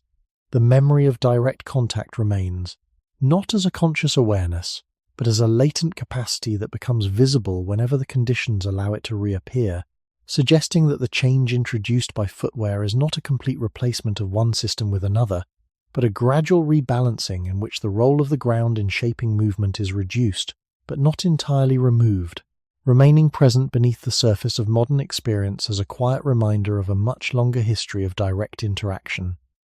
As this more uniform experience of the ground continues over time, the way the body organizes its movement begins to adjust in response, not through a visible change in structure, but through a gradual shift in how stability is maintained. Because when variation is reduced, the need for constant correction decreases, allowing the body to rely more on predictable patterns rather than on continuous feedback. And within this shift, movement becomes less dependent on subtle signals from the ground and more dependent on the repetition of learned sequences, where each step follows a similar path, with similar timing and similar distribution of force, and this repetition creates a form of consistency that can feel stable, because the conditions it is based on do not change significantly from one step to the next. And over time, this consistency reinforces itself, making the pattern more familiar and easier to maintain, and within this pattern, the body does not need to prepare for variation in the same way, because the surface beneath it is no longer presenting the same level of difference, and this reduction in variation changes how anticipation works, shifting it from a flexible readiness for change toward an expectation of sameness. And this expectation influences how the foot is placed, how weight is transferred, and how balance is maintained, creating a movement that is smoother in a controlled environment, but less responsive when conditions begin to shift. And when variation is reintroduced, even in small amounts, the body may need to readjust, re-engaging with patterns that are still present but less frequently used. And this readjustment does not require new learning. It involves reactivating processes that have been shaped over long periods of direct interaction with the ground, but have become less central in daily movement. And this contrast between responsive and repetitive movement highlights the role that the environment plays in shaping how the body functions, because it shows that movement is not fixed, but adapts to the conditions it encounters most often. And when those conditions favor uniformity, the body develops patterns that reflect that uniformity. And when conditions favor variation, the body develops patterns that can respond continuously. And within this broader perspective, the presence of footwear becomes more than a simple addition. it becomes a factor that influences how movement is organized at a fundamental level, shaping the balance between adaptation and repetition, and this influence extends beyond individual steps into the overall rhythm of movement, affecting how energy is used, how balance is maintained over time, and how the body interacts with the environment across different situations. And although the underlying capacity for responsive movement remains, the conditions that would normally activate it are less common, leading to a pattern that emphasizes stability through consistency rather than through continuous adjustment. And when viewed across the long span of human history, this represents a gradual shift in the relationship between the body and the ground, one in which the role of variation is reduced, and movement becomes more aligned with controlled environments, while still retaining the deeper patterns that were formed in a time when every step required direct and continuous engagement with a surface that was never the same from one moment to the next. And even now, those deeper patterns remain quietly present, ready to reappear whenever the conditions allow, revealing the enduring influence of a much older way of moving that has not been replaced, but has been layered beneath the patterns of modern life. As this gradual shift toward uniformity and repetition continues, another quiet change begins to emerge, one that is not immediately visible in how the body moves, but in how it understands its own position in relation to the ground. Because when variation is reduced over long periods of time, the body receives fewer signals that would normally inform it of subtle changes in surface, and as a result, its sense of orientation becomes less dependent on direct feedback and more dependent on internal patterns that assume stability. And this change does not remove the body's ability to sense the ground, but it alters how often that ability is used, leading to a form of awareness that is less connected to the immediate conditions beneath the foot, and more connected to expectations formed through repetition. And within this shift, the ground becomes less of an active participant in movement and more of a background element, something that supports the body without continuously shaping its adjustments. And this transformation is gradual, unfolding as the body adapts to the environments it encounters most frequently, where surfaces are even consistent and buffered by layers that limit variation. And over time, this consistency creates a stable frame of reference in which movement can occur with minimal need for correction, allowing the body to operate within a narrower range of responses that are well suited to predictable conditions. And yet, this narrowing does not erase the broader range of responses that were developed in earlier contexts. It simply places them in a less active role, where they remain present but are not regularly engaged. And when the body is placed back into a situation where the ground presents variation, even in small amounts, these dormant responses begin to reappear, guiding movement through subtle adjustments that reflect a deeper capacity for adaptation. And this reappearance can feel like a shift in awareness, not because the body is learning something new, but because it is returning to a form of interaction that has been less frequently used. And this return highlights the difference between a movement pattern shaped by uniformity and one shaped by variation, revealing how the presence or absence of consistent layers influences not only how the body moves, but how it perceives its connection to the environment. And when considered within the broader context of human history, this stage represents a further step in the transition from direct and continuous engagement with the ground to a more mediated experience, where the body's interaction with the surface is filtered, stabilized, and made more predictable. And while this transition supports certain forms of movement within controlled environments, it also creates a distance between the body and the subtle variations that once guided every step, a distance that is not physical, but perceptual, shaping how the body experiences the ground without fully disconnecting from it. And within this perceptual distance, the memory of a more responsive system remains, quietly embedded in the way the body adjusts whenever variation is encountered again, suggesting that the shift introduced by consistent footwear is not a complete replacement of one way of moving with another, but a reorganization of how movement and perception are balanced, allowing the body to function within new conditions while still carrying the traces of an older, more variable world beneath the surface of each step. In the present moment, the human body carries within it a structure that was shaped under conditions very different from those it now encounters, and this contrast becomes especially noticeable when considering the foot, because although the environments of modern life have introduced consistent surfaces and protective layers, the underlying design of the foot has not been fundamentally altered, and this creates a quiet tension between what the body is prepared to do and what it is most often required to do. And within this tension, the patterns of movement that were once central become less visible, not because they have disappeared, but because the conditions that would normally activate them are encountered less frequently, and as a result, the body begins to rely more on the patterns that are reinforced by its immediate surroundings, where uniformity and predictability reduce the need for continuous adjustment, and over time, this reliance can make the deeper patterns feel distant, even though they remain present. And this distance is not physical,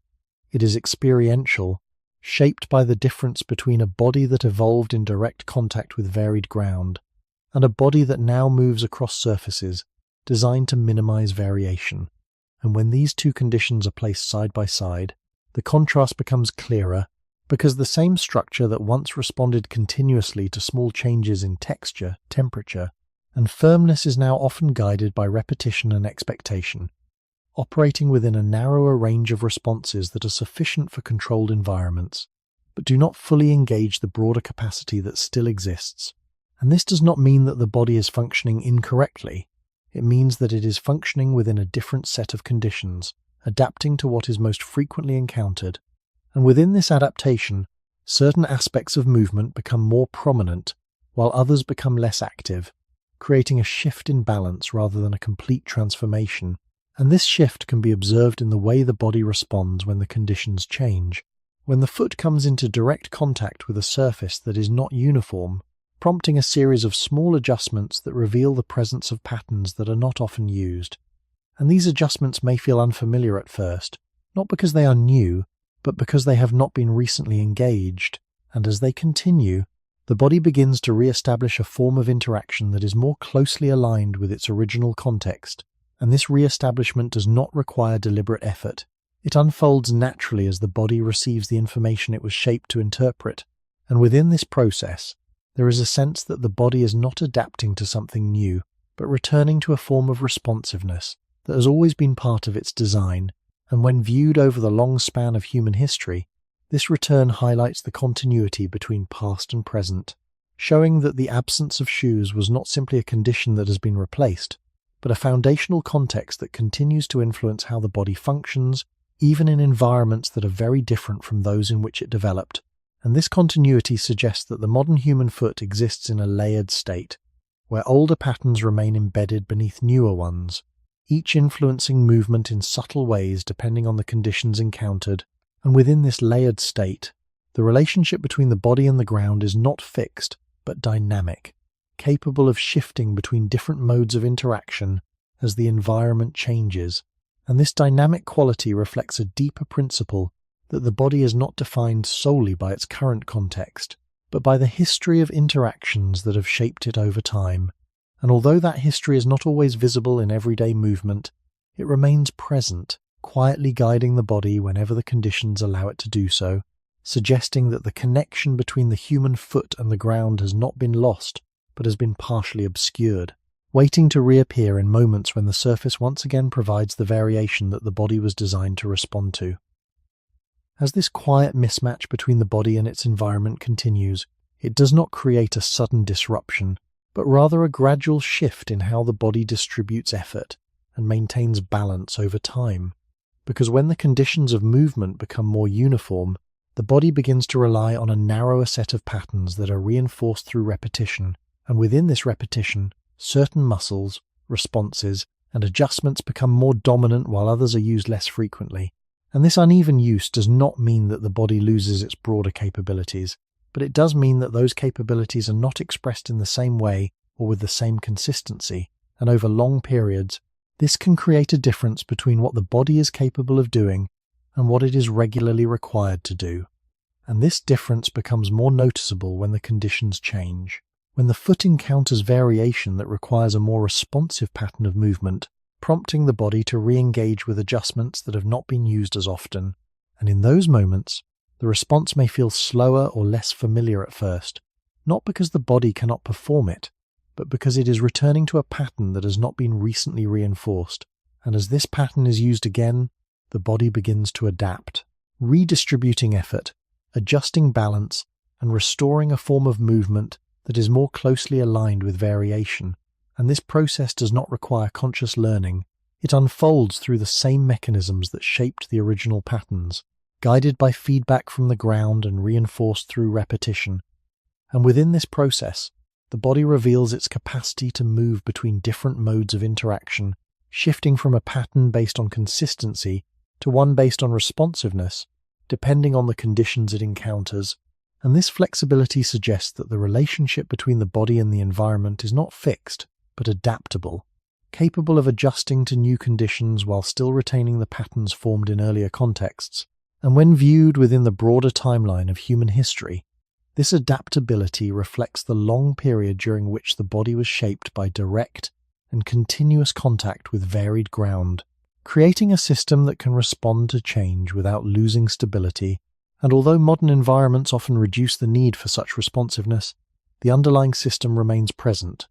ready to be engaged whenever variation is encountered. And this readiness highlights the layered nature of the human body, where older patterns of movement coexist with newer ones, each becoming more or less active depending on the environment. And within this layered structure, the absence of shoes in earlier history continues to influence how the body functions today, not as a dominant condition, but as a foundation that supports a wider range of movement than is typically required.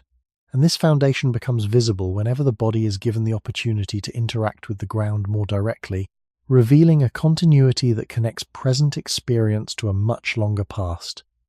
and suggesting that the human body is not limited to a single way of moving, but carries within it multiple possibilities shaped by the environments it has encountered over time, allowing it to shift between them as conditions change, and maintaining a quiet connection to the ground that has been part of its history for far longer than the conditions that now define its daily movement.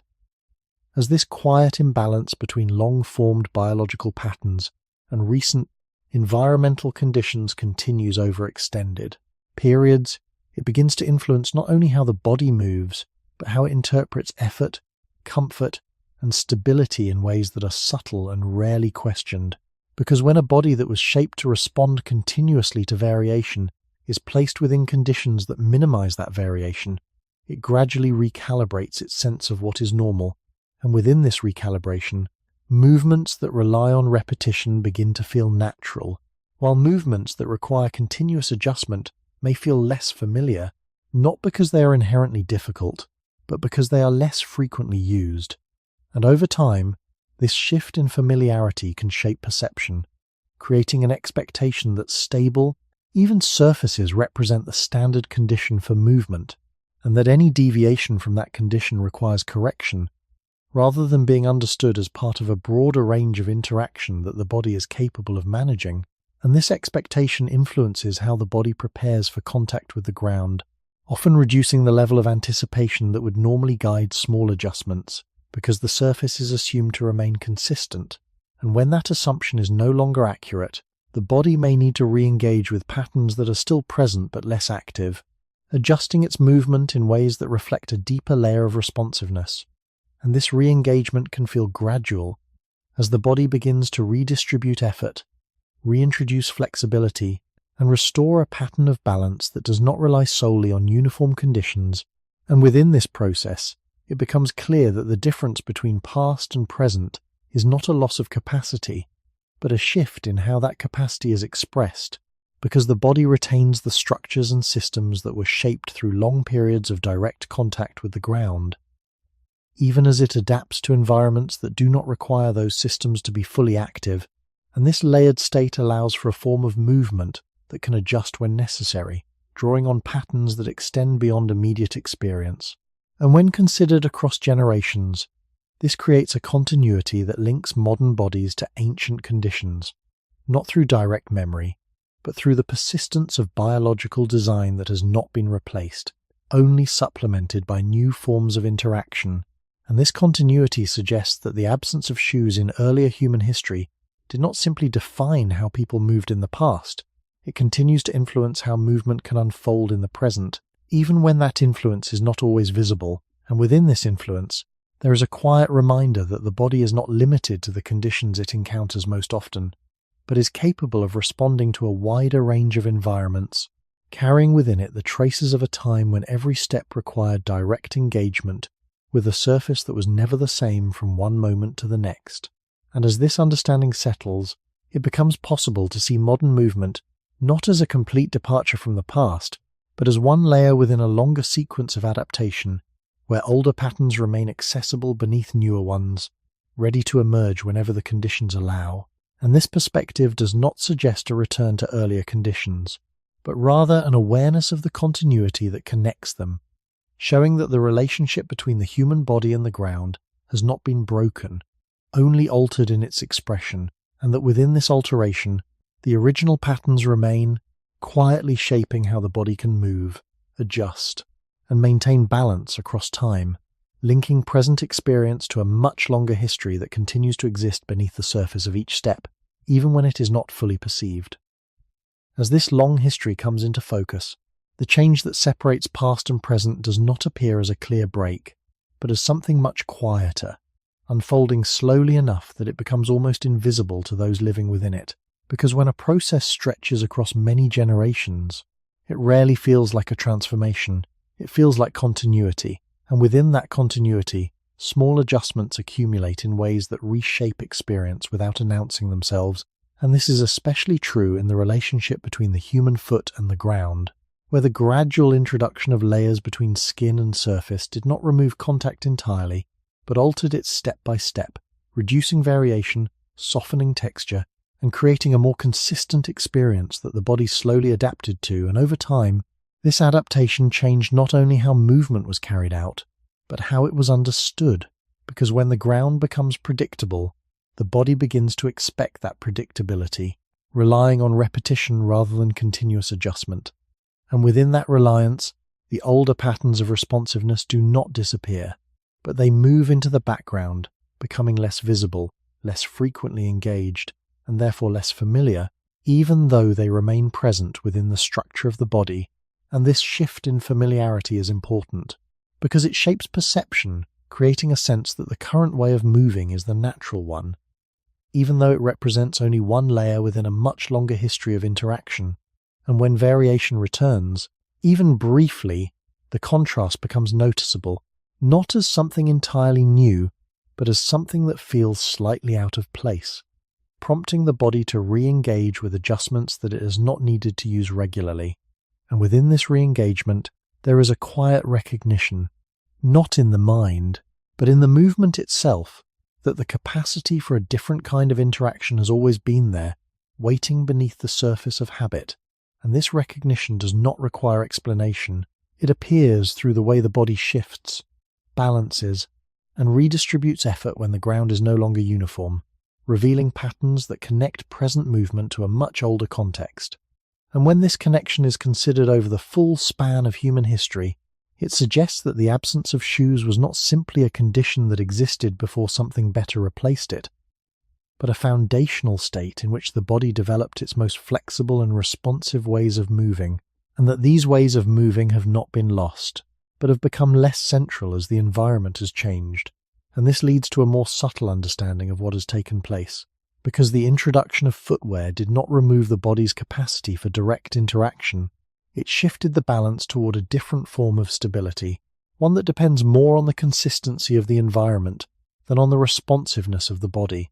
And within this shift, something is both gained and reduced, not in a dramatic sense, but in a gradual reorganization of how movement is guided and how the ground is experienced. And this reorganization is difficult to notice because it does not interrupt daily life, it supports it, allowing movement to continue without requiring constant adjustment. And yet, when viewed from a wider perspective, it reveals a quiet distance that has formed between the body and the variations that once shaped every step,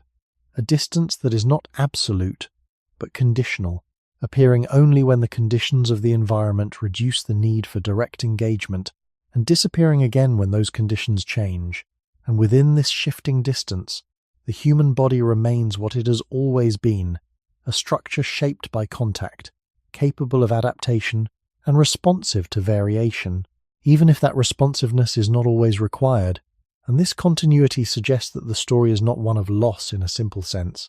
but of transformation that carries its past within it, allowing older patterns to remain accessible even as new ones take their place. And as this idea settles, the question begins to open outward again,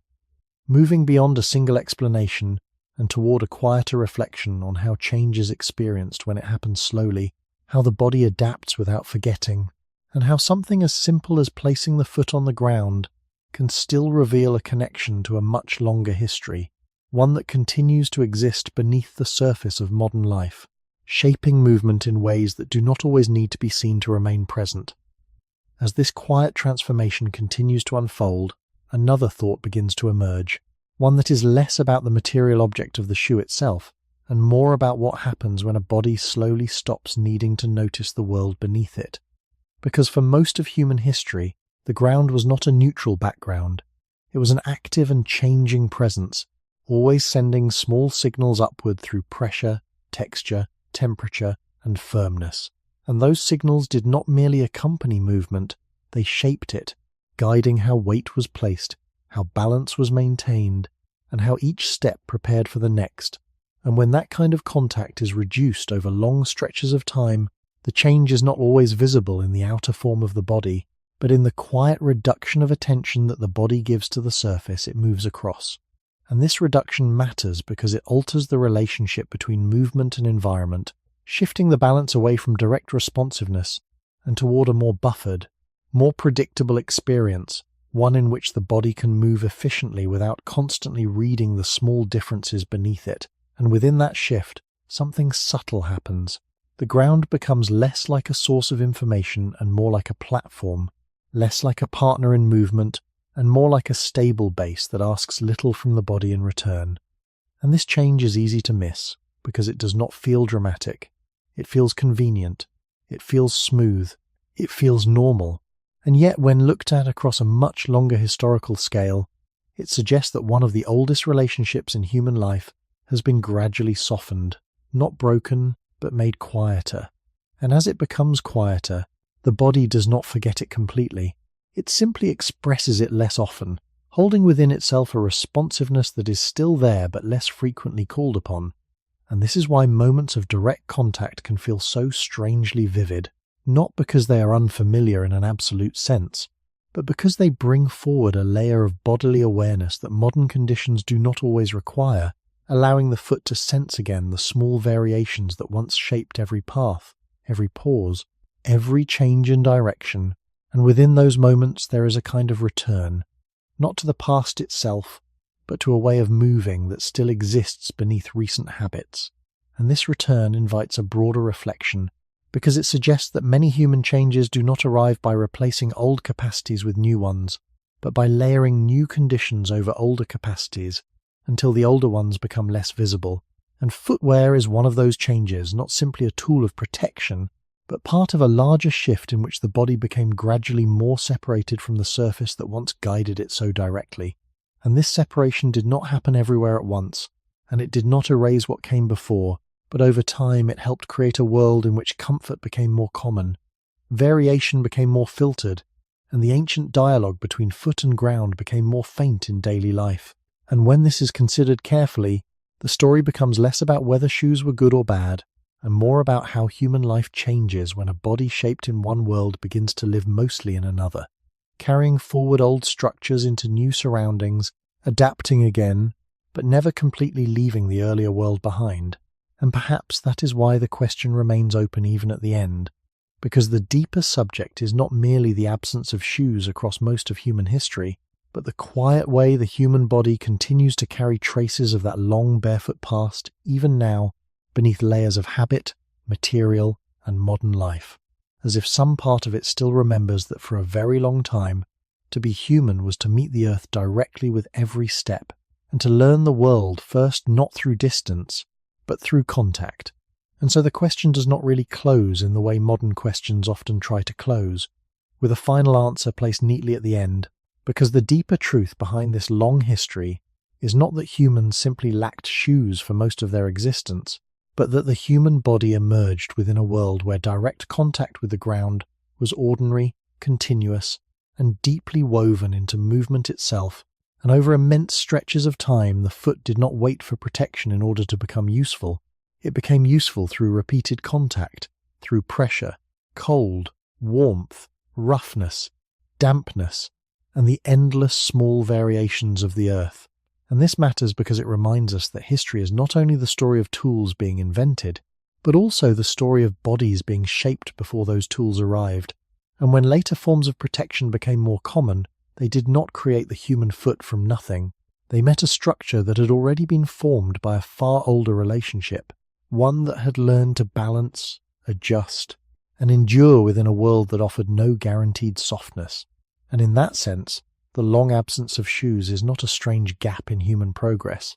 but part of the original condition from which later changes emerged. And perhaps the most useful lesson in that is not a lesson about returning to the past or judging the present, but about seeing human life more clearly, with a little more patience and a little less arrogance, because many things that now seem normal are in fact recent layers placed over much older patterns, and when we forget that, we begin to mistake convenience for design, habit for destiny, and recent comfort for the full story of what the body is, and the history of shoes quietly corrects that mistake, showing that human beings lived for vast stretches of time without the constant barriers now taken for granted,